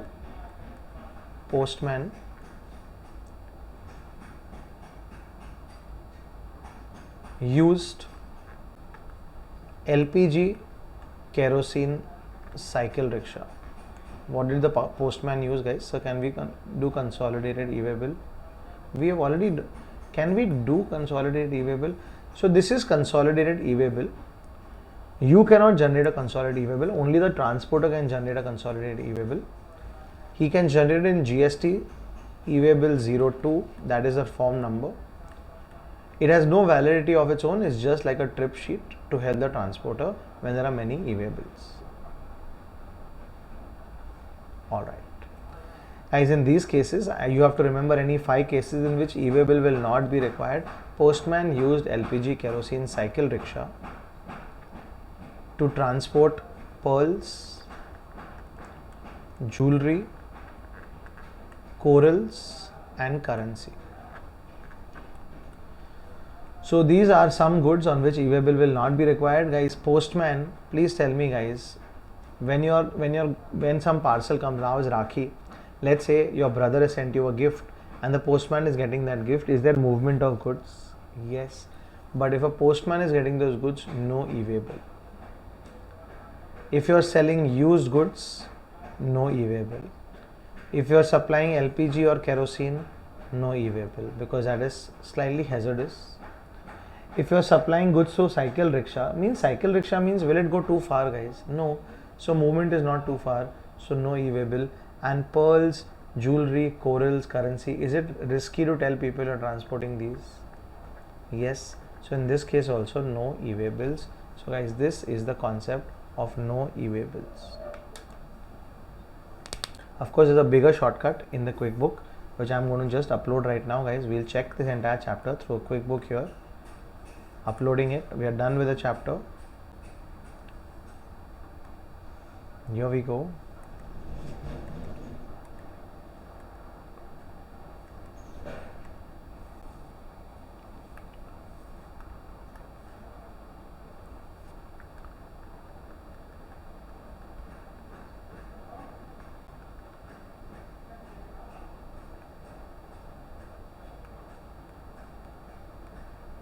Alright, so this is e-way bill.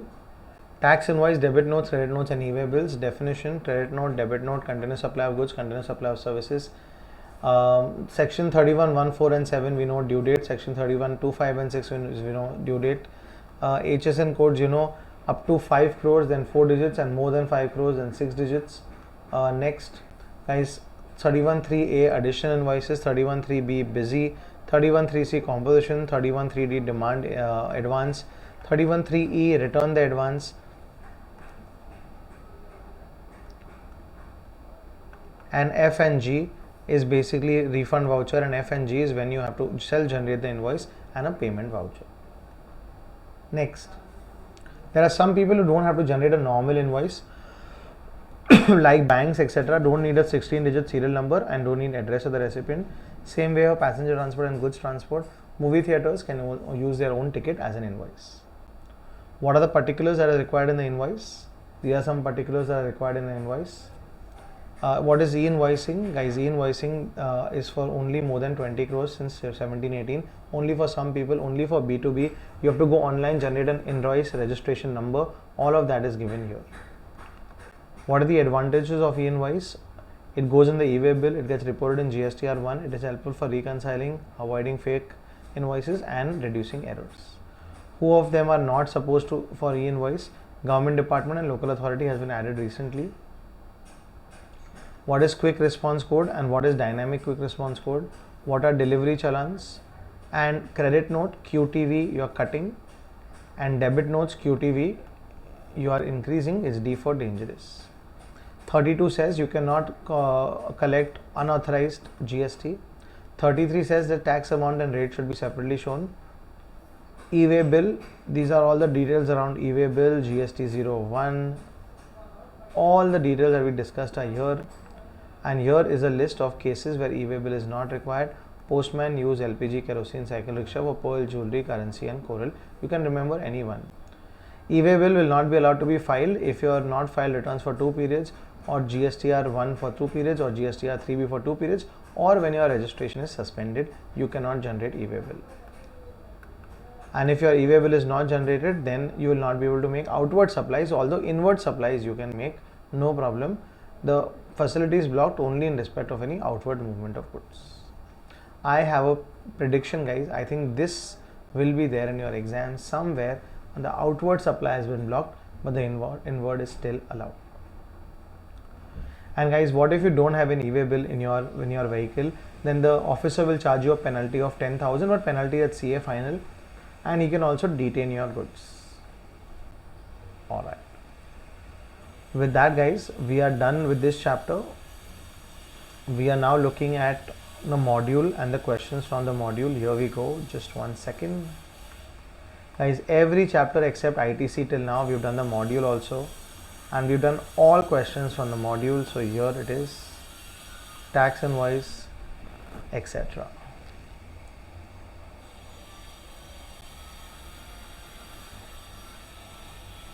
Yes. ICI material is actually the Bible. You should not avoid it, but reading it entirely is very boring, especially if you know the entire chapter already.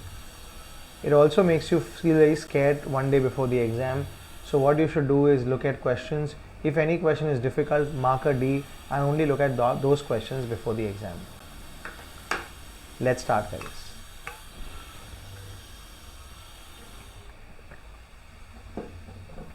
Sultan Industries in Delhi entered into a contract with Prakash Entrepreneurs. Now a question like this, guys, usually check the last line.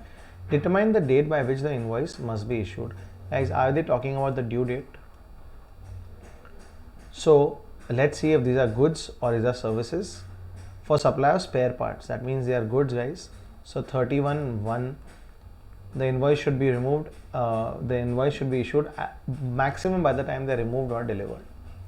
Please read and please tell me, guys, by when should the invoice be issued. Excellent, Ruti, good answers there.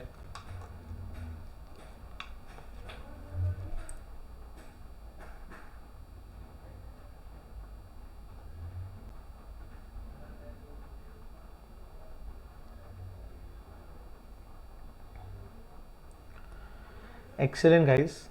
The goods were removed from the factory on 29 September. They were to be delivered. See, were to be delivered means they can be, guys, you were to, get a rank at CA Inter. You were to do a lot of things. That is okay, guys. That is not for sure. So what is for sure is when did you remove the finished spare parts? You removed it on 29 September. So 29 September is the time of supply. Sorry, is the due date by when invoice should be issued. Guys, I hope you've realized the mistake, please. It's okay to err, but it's good to know the mistake. Here again, guys, when should MBM caterers issue the invoice for the services rendered? Guys, please check and please tell me, are these continuous services? Please check and please tell me, are these continuous services? Yes. So in case of continuous services, what do we need to check, guys? In case of 31(5), we need to check DPC. MBM caretakers are registered persons, provide the services of repair and maintenance of electrical appliances. On April 1st, it is entered into an annual maintenance. Annual maintenance basically means continuous supply for air conditioner and washing machine contract. As per the terms of contract, maintenance service will be provided on the first day of each quarter. That means for April, May, June, on April only you will provide the services. And the payment will also be due on the same date. Guys, have they given the due date? Yes. So if they're given the due date, by then the invoice should be issued. So if the due date is 1st April, 1st July, 1st October and 1st Jan, then on the same dates the invoice should be issued. Alright. Guys, please read this and please tell me what will be the effective date in this case.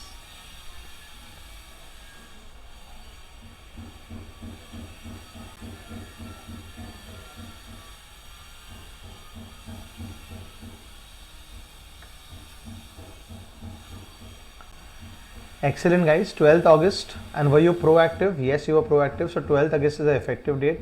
But from 12th August to 6th September, guys, whatever supplies you have made, are you going to be issuing revised invoices? Yes. But then how many days you need to issue? 30 days. And can you issue consolidated? Yes, unless it's interstate more than 2.5 lakhs.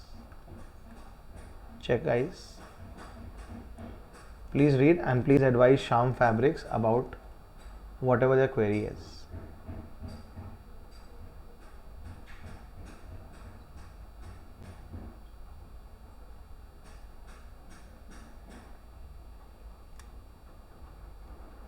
Excellent, guys. It's composition scheme, so it has to issue something called bill of supply. Perfect. Guys, look at the next one. Very simple question. Royal Fashions. Royal Fashions basically selling outfits in Delhi. They have a fashion show which at a hotel on 4th January. For that fashion show, it took services of Aura Beauty Services, for which a consideration of 5 lakh excluding GST has been charged. Aura Beauty Services issued a duly signed tax invoice on 10 February showing the lump sum amount. Examine whether tax invoice has been issued within the time limit. Guys, what is the time limit in case of services? For services, what is the time limit, guys? 30 days. When was the fashion show? The fashion show was held on which date, guys? 4th January. And when was the invoice issued? 10 February. Are we on time? No, we are late. So you have to just say that this has to be under 31(2), has to be issued within 30 days. So hence it has not been issued within time limits. And next question. Guys, Royal Consultant, this tax consultant Royal Fashions objected to the invoice, suggesting that the amount of tax and the amount should be separately shown. Is that a right thing, guys? Does it have to be separately shown?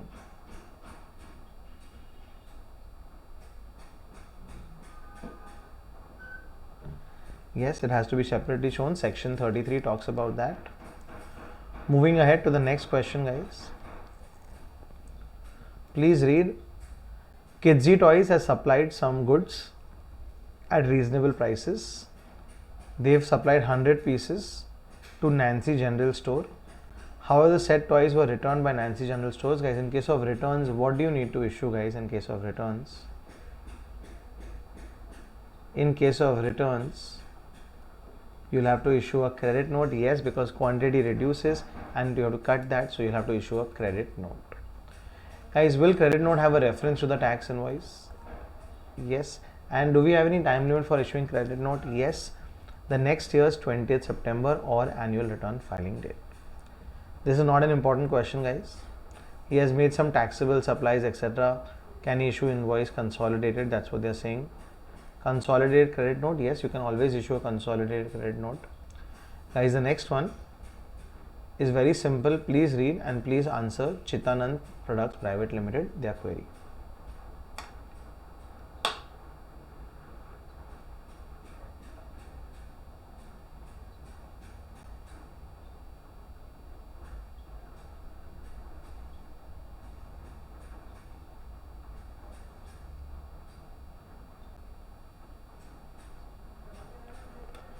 Yes, guys, he wishes to know whether he can issue a bill of supply. Absolutely, because he is into composition scheme, so bill of supply is okay.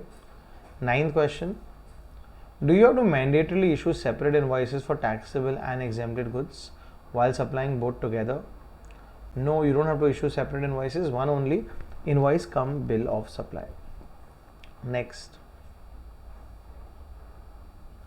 NBFC can issue a consolidated tax invoice at the end of every month. Yes, guys, for a bank, I forgot to mention this, so I'm telling you right now only. A bank, a movie theater, a passenger transport, a goods transporter, they don't need 16-digit serial number. They don't need to have the address of the recipient, and also they can issue a consolidated tax invoice at the end of every month. Alright. Determine the time of issue of invoice. Guys, this is again due date question. Read and please tell me, are you supplying goods or services? And then if it's goods, what is the time limit or what is the due date by when the invoice should be issued? Please read.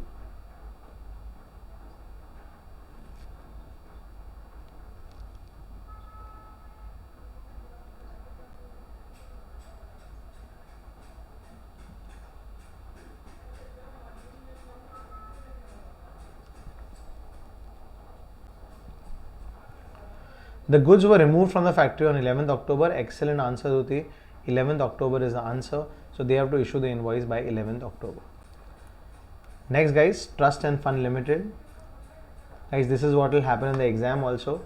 You'll keep watching while others will take away the degree from your hand. So please be very watchful, participate, answer and move ahead.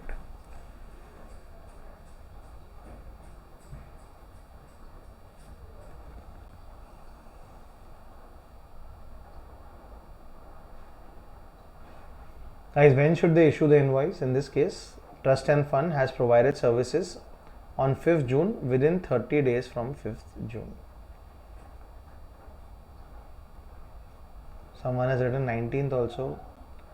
Guys, please understand that it's a very simple question. The invoice, when do they have the issue? The invoice should be issued within 30 days. Venkat, I hope that is clear. Perfect. Guys, Uday Singh, a registered supplier, has received advance. Guys, can you receive advance? Yes. So, will you issue a receipt voucher? Yes, you will issue a receipt voucher. However, what if it gets cancelled, guys? That supply. But subsequently, no services are provided, and don't worry, you have to issue a refund voucher. Bhojraj, a registered person, has availed GTA services on which he is liable to pay tax under reverse charge. Guys, if you avail some services under reverse charge mechanism where you have to pay GST to the government, do you have to generate a self-generated invoice? And when you're paying the goods transporter, will you have to generate a payment voucher also? Yes. This we've already discussed. And the last one, guys, Sitaram Textiles has to send cloth for dyeing to its job worker. It wishes to know whether it needs to issue a tax invoice at the time of sending the goods to the job worker. No, this is not supply, and hence you can issue a delivery challan. Guys, do you all remember what is a delivery challan? Whenever I am not supplying goods, I don't have to issue an invoice, I can issue a delivery challan. Perfect. Guys, this is the chapter. Now going to examination questions on this. Here we go. 1 minute. Question bank I need to upload.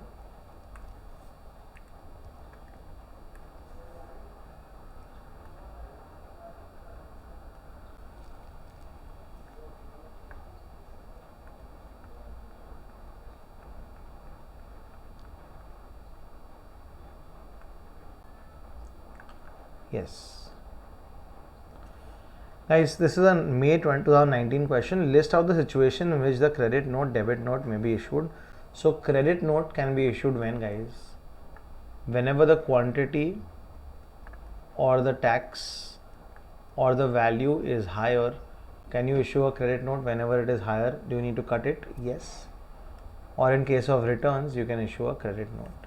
And when do you issue a debit note, guys? Whenever the quantity, tax and value is lower, then you issue a debit note, because you will increase it and that is dangerous.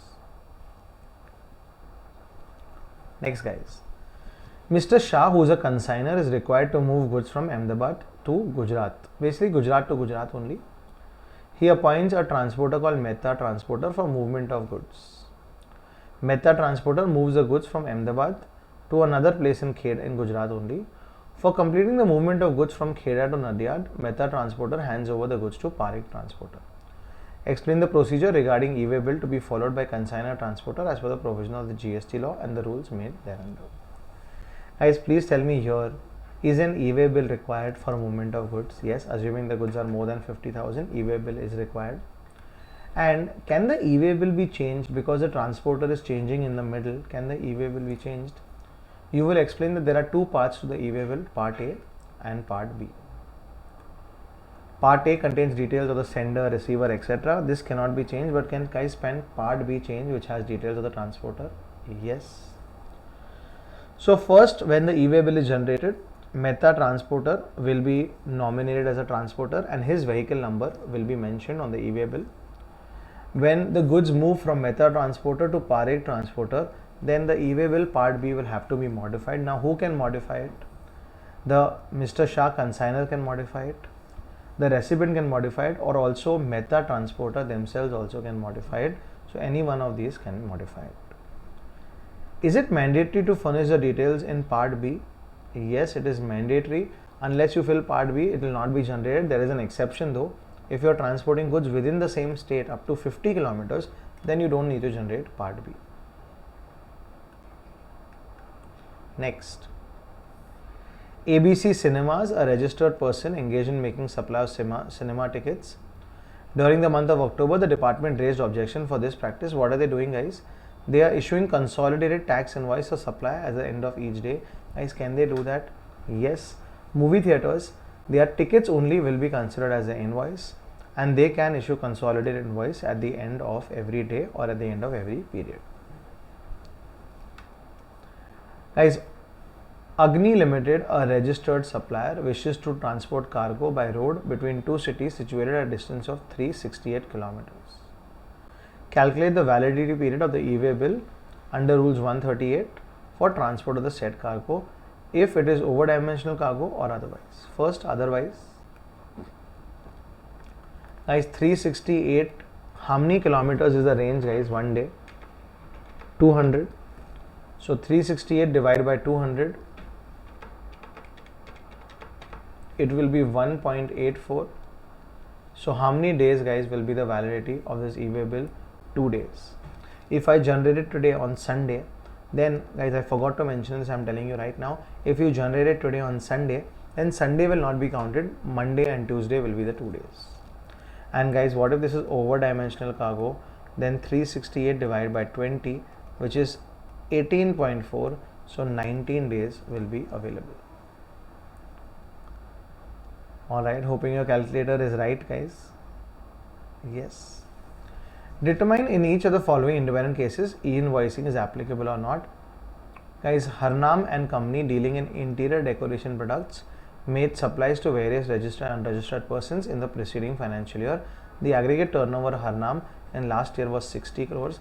Guys, for someone who has turnover of 60 crores, is e-way bill required?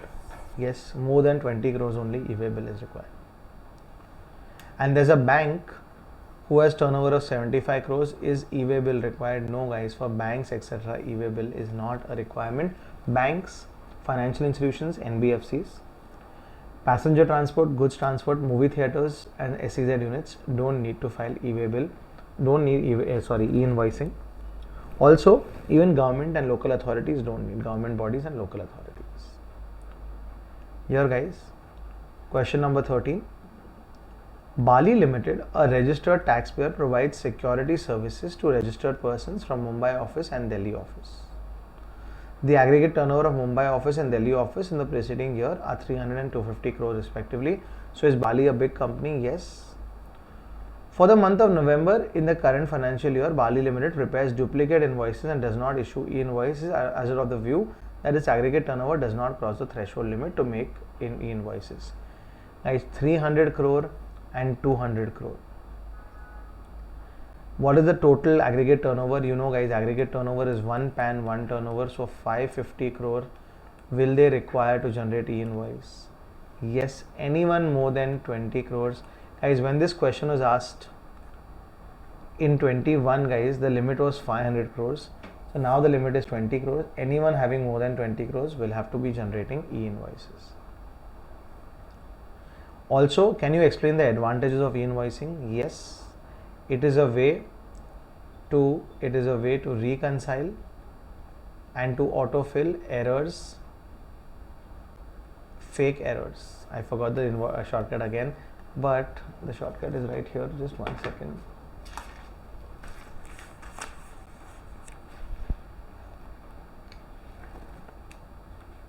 It is a way to report and reconcile. It is a way to report and reconcile fake errors. So guys, in e-invoice, can errors be reduced? Yes. Will fake invoices be reduced? Yes. Will it be easy to reconcile? Reconcile means match. Yes. Will it automatically get entered in GSTR1? Yes. And e-way bills can get help? Yes. E-way bills will be created because of e-invoices. Alright. Very, very important. I am predicting this for your exam guys. This one is a question of the RTP of May 22 and I have a feeling this will be there in your exam. Mr. Shambhu is a trader who is registered under GST in Delhi and engaged in wholesale business of toys for kids. Mr. Nandi, registered under GST in Patiala, a regular return filer, supplies toys in bulk to Mr. Shambhu. So this is Shambhu and Nandi supplies toys to Shambhu. This is Nandi. Mr. Shambhu, paying tax in the regular scheme in Delhi, has not filed GSTR 3B for the last 2 months. Guys, if GSTR 2B is not filed for the last 2 months, will their e-way bill generation, will it be restricted? Yes, they will not be able to generate e-way bill if you don't file your return for 2 months or 2 periods, or GSTR 1 for 2 months, or if your GST registration is suspended. Mr. Nandi wants to generate an e-way bill amounting to 5 lakh to be supplied to Shambhu. So Nandi wants to generate an e-way bill. Also, Mr. Narayan from Jammu approached Mr. Shambhu for purchasing toys amounting to 75,000 for a goods of return gift of his son's first birthday. Shambhu wants to generate e-way bill. So both Nandi also want to generate e-way bill and Shambhu also. Guys, can it happen? Can it happen, guys? Shambhu, sorry, for outward supply you cannot. Excellent answer, Ruti. Good, Kavya. Good, Surabhi. So for outward supply you cannot, but this is a prediction guys for November 22. This question will be there in November 22 somehow. But can Nandi supply goods to Shambhu? Yes. Can your friends come to your house, guys? Yes, your friends can come to your house. In this case, Nandi can generate the e-way bill, but Shambhu cannot. Guys, examine with reference to the provision of the GST law whether Mr. Nandi and Mr. Shambhu can generate e-way bill. Mr. Shambhu, sorry. Mr. Nandi, you can go ahead. Alright guys, that's been our chapter. 1 hour 45 minutes it took us, but we did it in great detail. Also the chapter is big, so we did it, we took our time, and now we'll just take like a 2-3 minute breather here. We'll come back and we'll dive into the next part, that is exemption. We'll finish it and we'll see questions, MCQ booklet, etc. Any questions guys, reach out to me. I'm taking a 2-3 minute away and we'll be back. Thank you.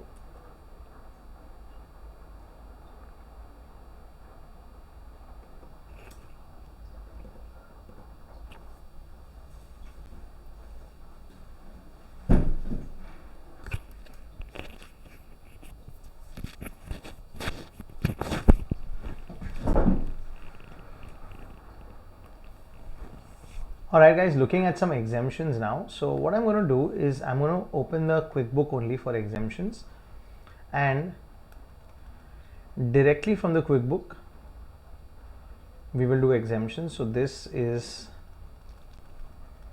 the tax invoice chapter.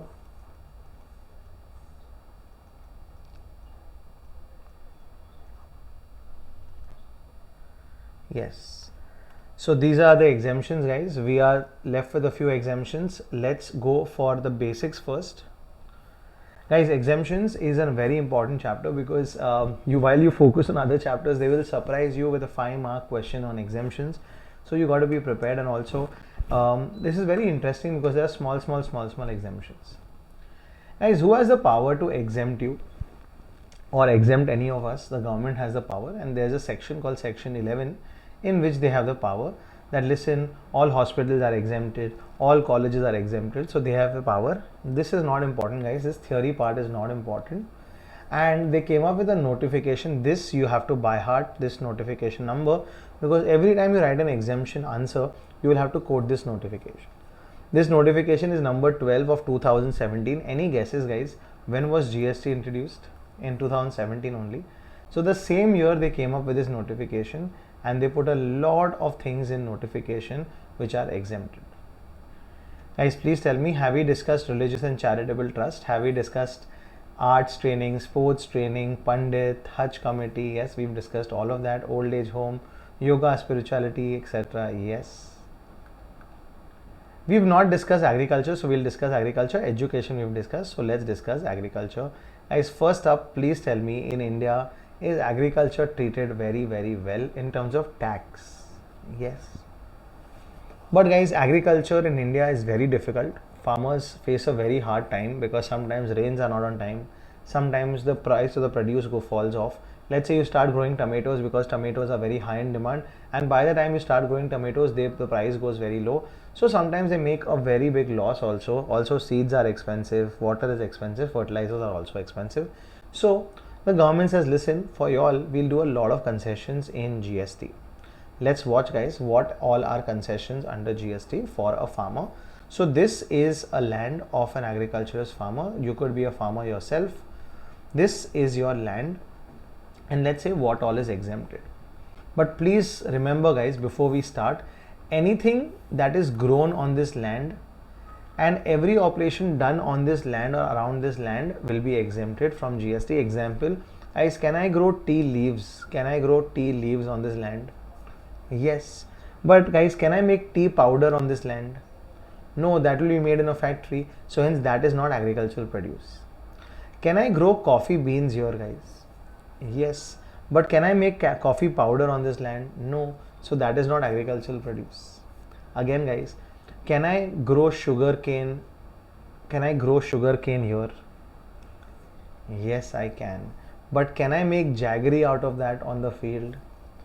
No. So is jaggery an agricultural produce? No. So you don't have to by heart it guys. Just remember that only that thing that is on this land, which is done on this land, only that is considered agricultural produce. Guys, what about wheat? Can I grow wheat on this? Yes, so that's agricultural produce. Can I clean the wheat also? Yes, all that I can do.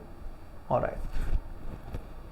Next guys, anything that is made ready for retail market is not exempt. Example, guys, can I grow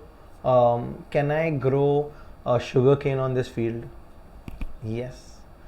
But cutting the sugarcane into small packets, making them 100-gram packet which you can buy from Big Bazaar or from Reliance JioMart, is that agricultural produce? No, because you are making it ready for the retail market. That is not exempt.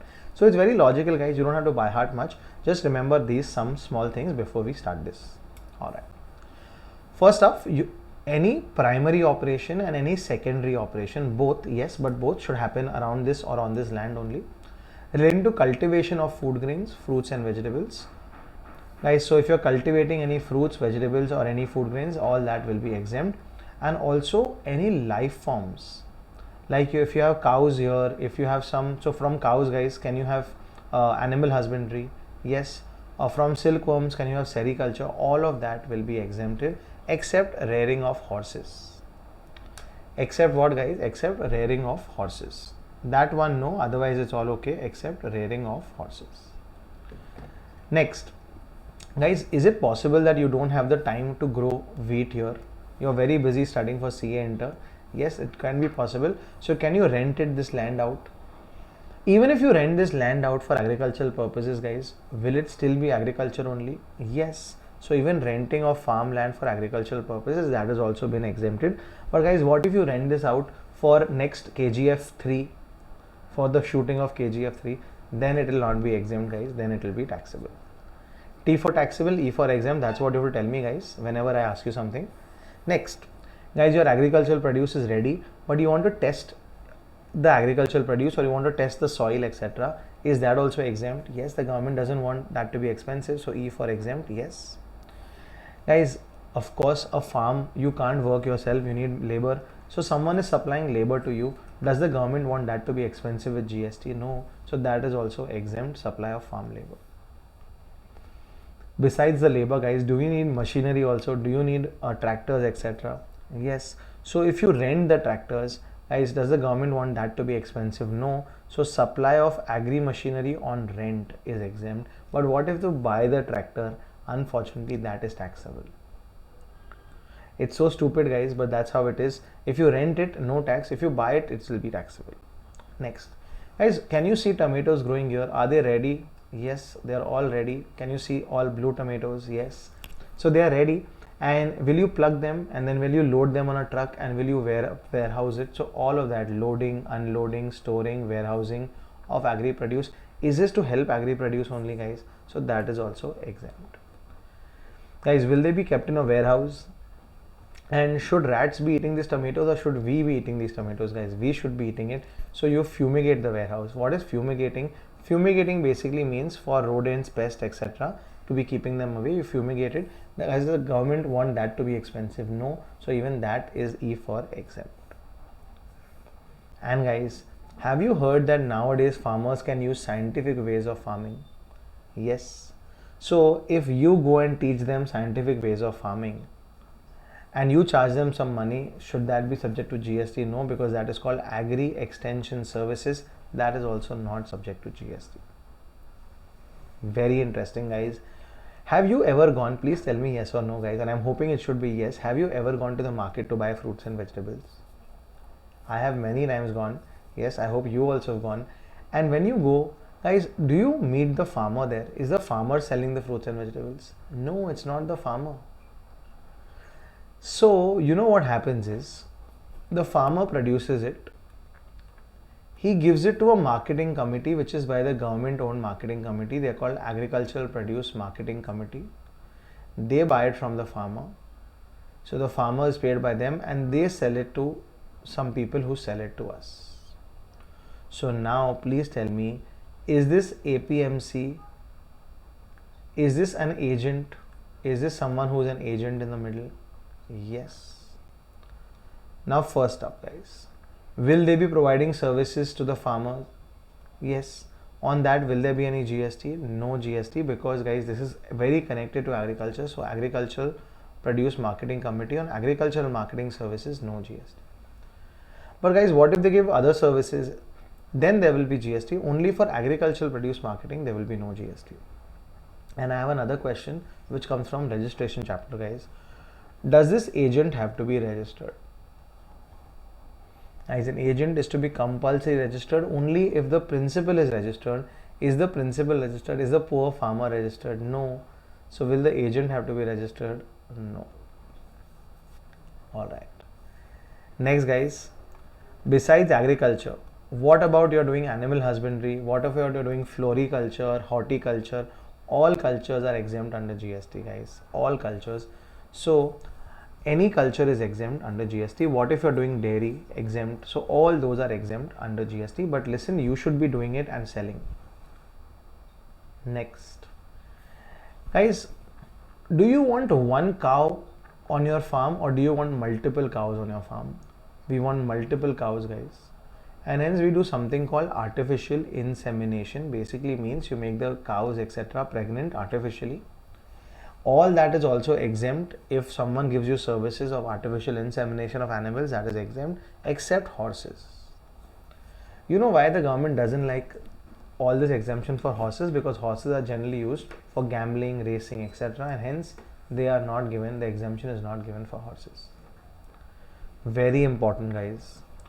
No exemption for services that alter the basic form of agri produce. Example, for tea leaves, will you get exemption? Yes. But for tea powder guys, will you get exemption? No. For sugarcane, will you get exemption? Yes. For jaggery, will you get exemption? No. Because you're changing the basic form, but this is complicated to understand. So I always feel whatever is grown by you directly, exempt. What if whenever you change it outside the field, then that will taxable. Now guys, one very weird and very unique thing, only farmers, if you know farming, you will understand this better. Guys, can we grow rice? Can we grow rice on the field? No guys, we grow paddy.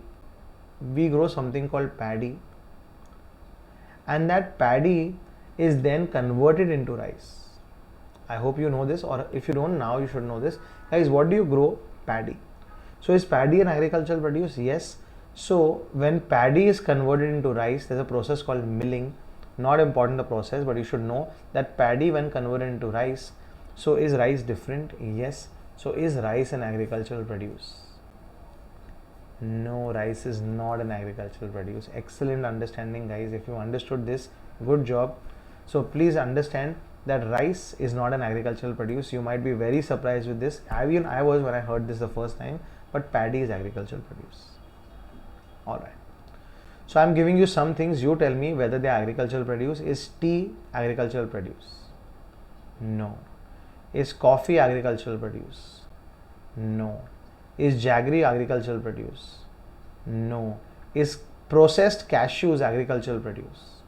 No. Cashews are agricultural, but processed cashews are not agricultural produce. Guys, is rice agricultural produce? No. And even dal, do you understand dal, pulses? Pulses guys, when they are grown, they have a husk. But when we eat the dal, do we have a husk? No, we remove it. So they are called dehusked. So that is called pulses. Even that is not agricultural produce because you've removed the husk. So all this is not agricultural produce. So if you sell this, will there be GST? Yes, on this there will be GST because this is not agricultural produce.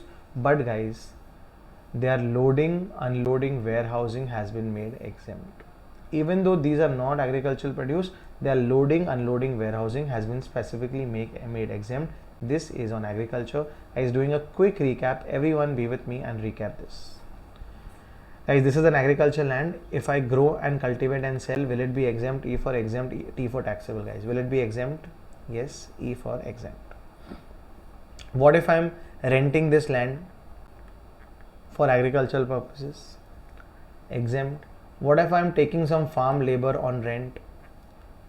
Exempt. What if I'm taking some agri equipment on rent? Exempt. What if I'm buying some seeds etc.?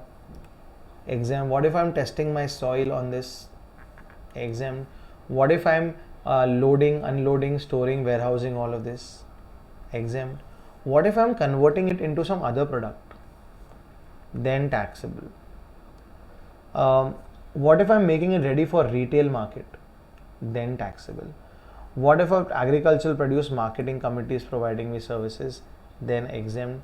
What if I'm rearing some live forms here? then exempt. Except horses, horses will be taxable. Artificial insemination services, exempt. Guys, agriculture extension services are also exempt. So we have a lot of exemptions here, but remember guys, while tea, coffee, jaggery, even rice are not agricultural produce, their loading, unloading, warehousing has been specifically made exempt. Let's look at the questions, guys. There is a Jan 21 paper question for 6 marks and an illustration 1 and question number 10. Let's do this and let's come back. Guys, our agenda is now only to do exemption and then questions, then write some practice, do some MCQs, and then we're done with GST. So we are done with this. Let's do some questions now. This is page number 50. We will come back to page number 50, but right now let's open the module, guys. Here is what we are doing. We are uploading the module.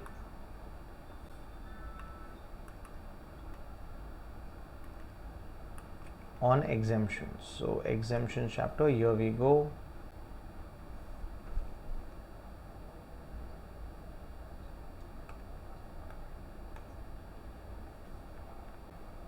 There is illustration 1 and question number 10. So let's find them and let's kill them.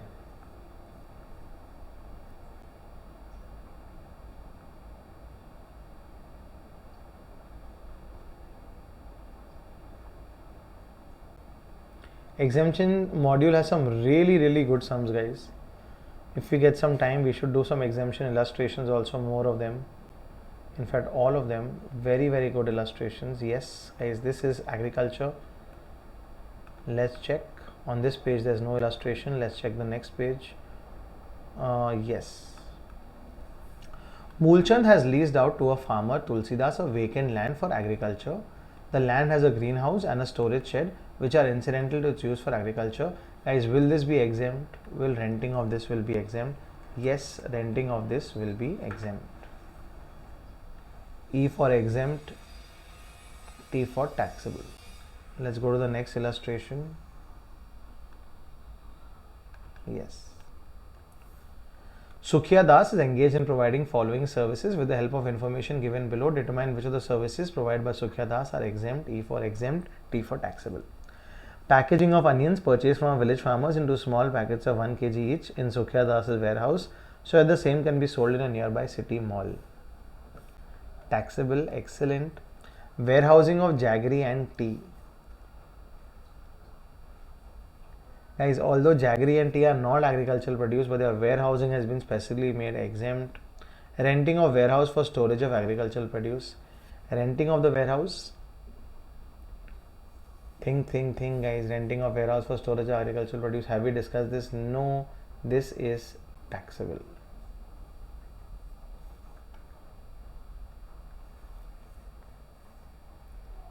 One second.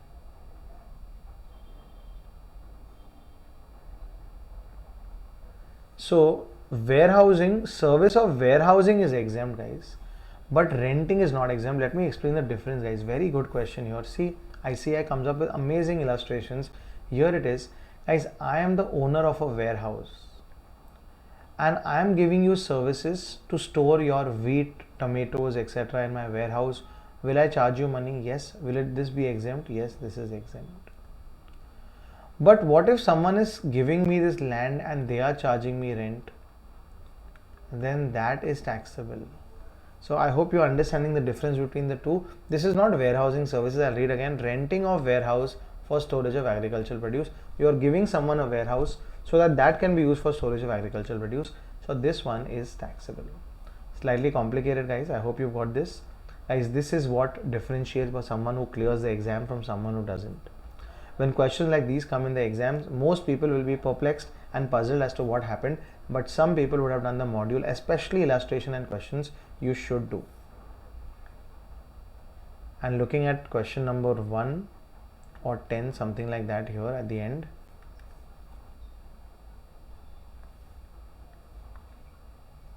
Yes. Guys, Ram is an agriculturalist, has stored sugarcane in a warehouse. He has taken fumigation services in the said warehouse from Gupta Pest Control Limited Company, for which he has paid consideration of 6,000. Guys, on fumigation of warehouse, Will this be subject to GST? No, this will not be subject to any GST. Perfect, guys. Coming back to page number 50.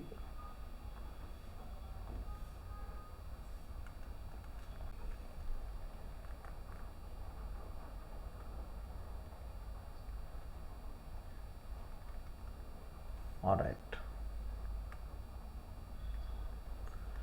Guys, this is where we were. We finished this. I am hoping we've also finished education services. If you remember, guys, boarding school, etc., maritime courses, anything approved, all of that we finished. Healthcare services we finished. Services provided by the government. Let's discuss this, guys. Very simple. Guys, please tell me, have we elected the government basically to give us a lot of basic services like roads, bridges, our licenses, our passport they have to make? Yes. So most of the services provided by the government are exempt. But some services, guys, did we see government in RCM? Was the government lazy? And in case of some services, did the government tell the people, listen, you need to pay the GST? Yes. And when you pat the government, guys, do you remember? They become active and they pay under FCM, PAT, PAT. Yes. So this is exemptions. So either it will be exempt or under RCM or under FCM. So let's first see what is PAT. Services provided by the government are either taxable under FCM or RCM or they are exempt.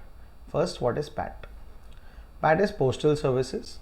Guys, postal services, you must have done some speed post sometime in your life to ICI. Everyone does speed post to ICI. Postal services, aviation and vessel leasing, and transport of goods and passengers. Guys, please tell me yes or no. When you did a speed post, did you bear the burden of GST? And did you pay GST to the government? Yes. To the postal authorities? Yes. And did they pay it ahead? Yes. So in these three cases, it is FCM. Postal, aircraft and vessel leasing, and transportation of goods and passengers. This is under FCM. Except PAT, guys, all the services are under RCM unless they are exempted. Please tell me, guys, when you go for dinner, will your parents have to pay the bill? Let's say you gone for dinner with your parents. Will your parents have to pay the bill? Yes. If they don't pay, will you have to pay the bill? Yes. But what if all of you all have gone for someone's birthday party? Will you all have to pay the bill? No. Same way, guys, under GST also, guys, it can either be exempt, that means no one pays, or either you will pay under FCM or the recipient will pay under RCM. So these can be the three possibilities only. So possibility under FCM is very simple. PAT, and we finished PAT. Now, what are exempt services? Just read it, guys, not the most important. Just read and we'll discuss. Are you providing, is the government providing services? Yes. Services provided by municipality and panchayats. Guys, are municipality and panchayats for citizens' benefits? Yes. When they provide services, it will be exempt. Very logical. Don't try to by heart all this, guys. Very logical.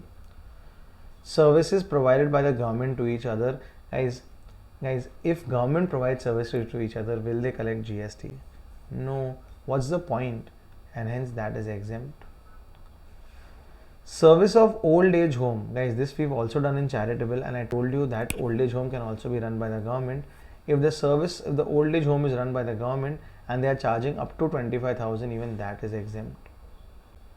Services related to incubatees, we've seen it yesterday, incubated up to 3 years, 50 lakh rupees, that is exempt. Very, very important, penalties charged by the government. Guys, have you ever been caught without a license or without a helmet? And have they charged some penalty from you? Imagine the traffic constable, guys, coming to you, listen, your fine is 500 rupees plus GST. Will they do that? No. Because any penalties charged by the government are exempt from GST. So these are exempt. Services provided to business entities who are small is also exempt. When they provide service to small business entities, basically small means who are not liable for registration.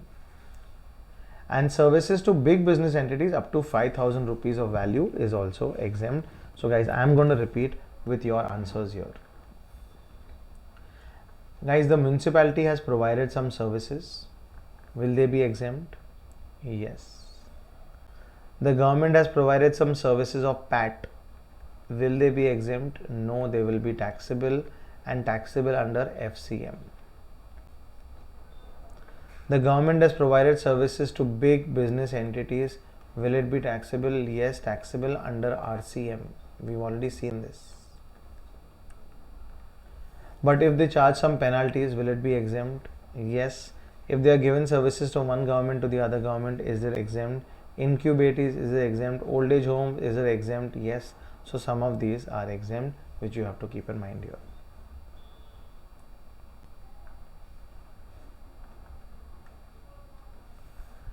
Services of guaranteeing loans given by PSUs, given to PSUs by banks. So guys, this is a bank and they are giving a loan to BSNL. But what if BSNL does not pay them back? So the government generally gives a guarantee. Guarantee is nothing but that, listen, if BSNL does not pay, I will pay it. This is a guarantee, this is a service, and on that there is no GST. Not important, guys. At CA final level, these are all important. The CA inter, these are not important.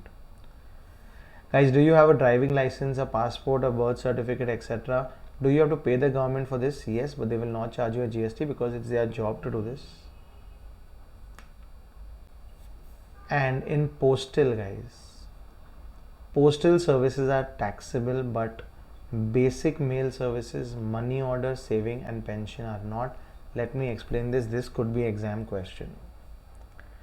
Guys, let's go to the post office. It's been a while I have visited a post office, but if you go to the post office and you do them speed post,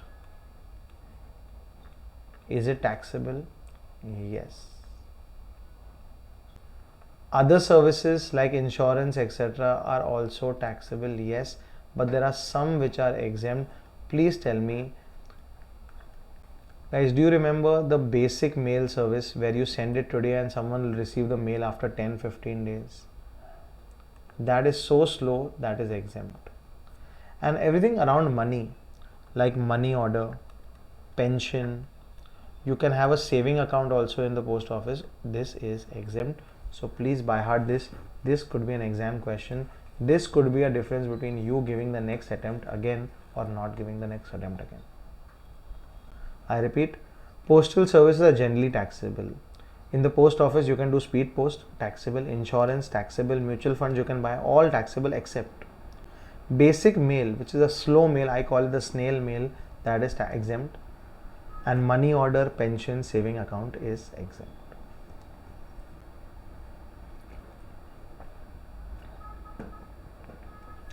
We'll come back to construction services. Passenger transport we finished. Goods transport we finished. Construction and banking services we'll come back to. Yes, let's do life insurances. General insurance, let's do these two. Okay.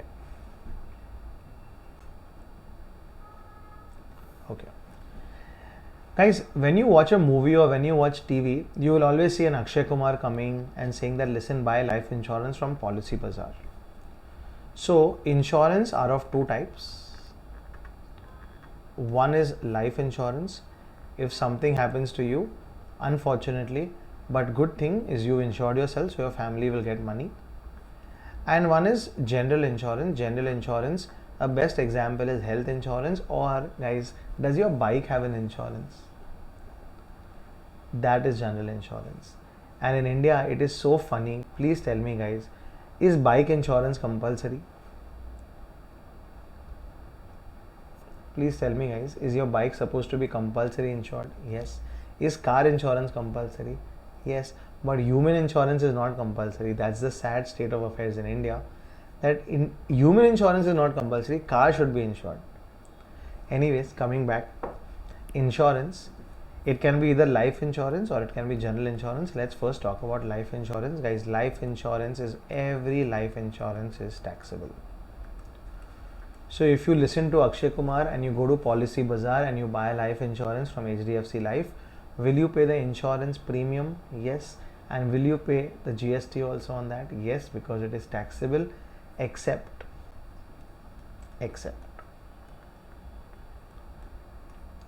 Guys, do you think armed forces life is very precious? Army, Navy, Air Force? Yes. So the armed forces, they get insurance from the government and they also have to pay a small premium, but that will not be subject to GST, that is exempt. Guys, do you think police personnel's life is slightly more in danger?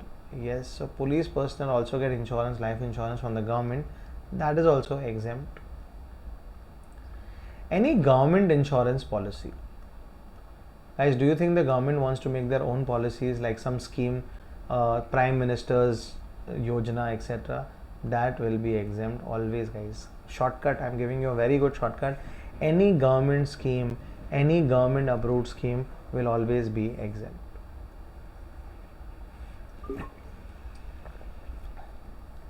And next, and the most important, there is an insurance called micro life insurance. What is this micro life insurance, guys? Micro means small.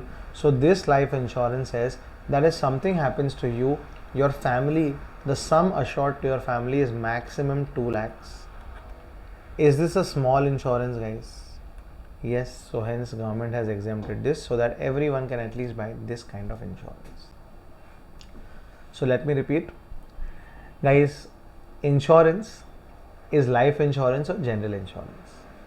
Life insurance, is it always taxable? Whatever Akshay Kumar has said, is it all taxable? Yes, it is all taxable except armed forces, police personnel, government approved schemes or micro life insurance. This was an exam question, micro life insurance, but up to how much amount, guys?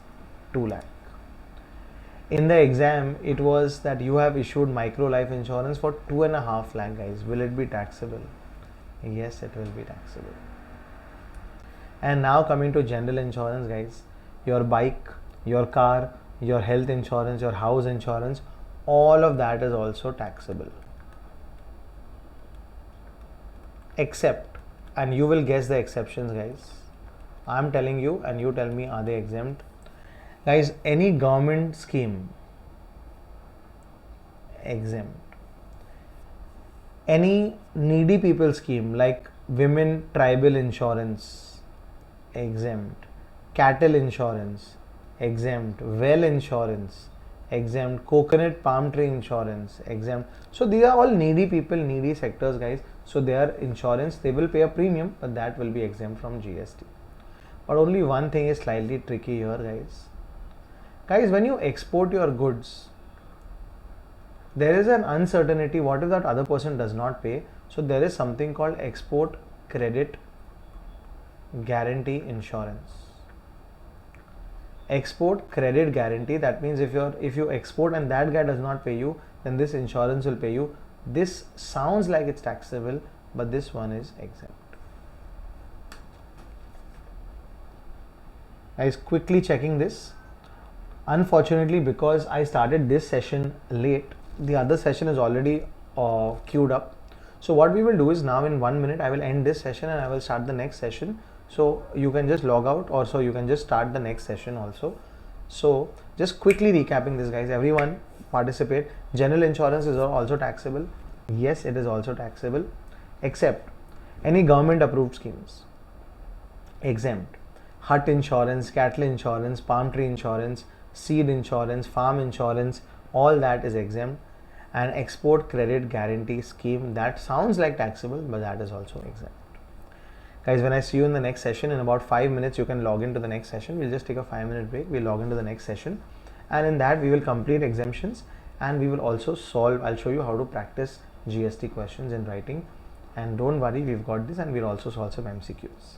Perfect. Thank you. Ending this class and going on to the next one. Just in between, we'll take a 5-minute break. Thank you.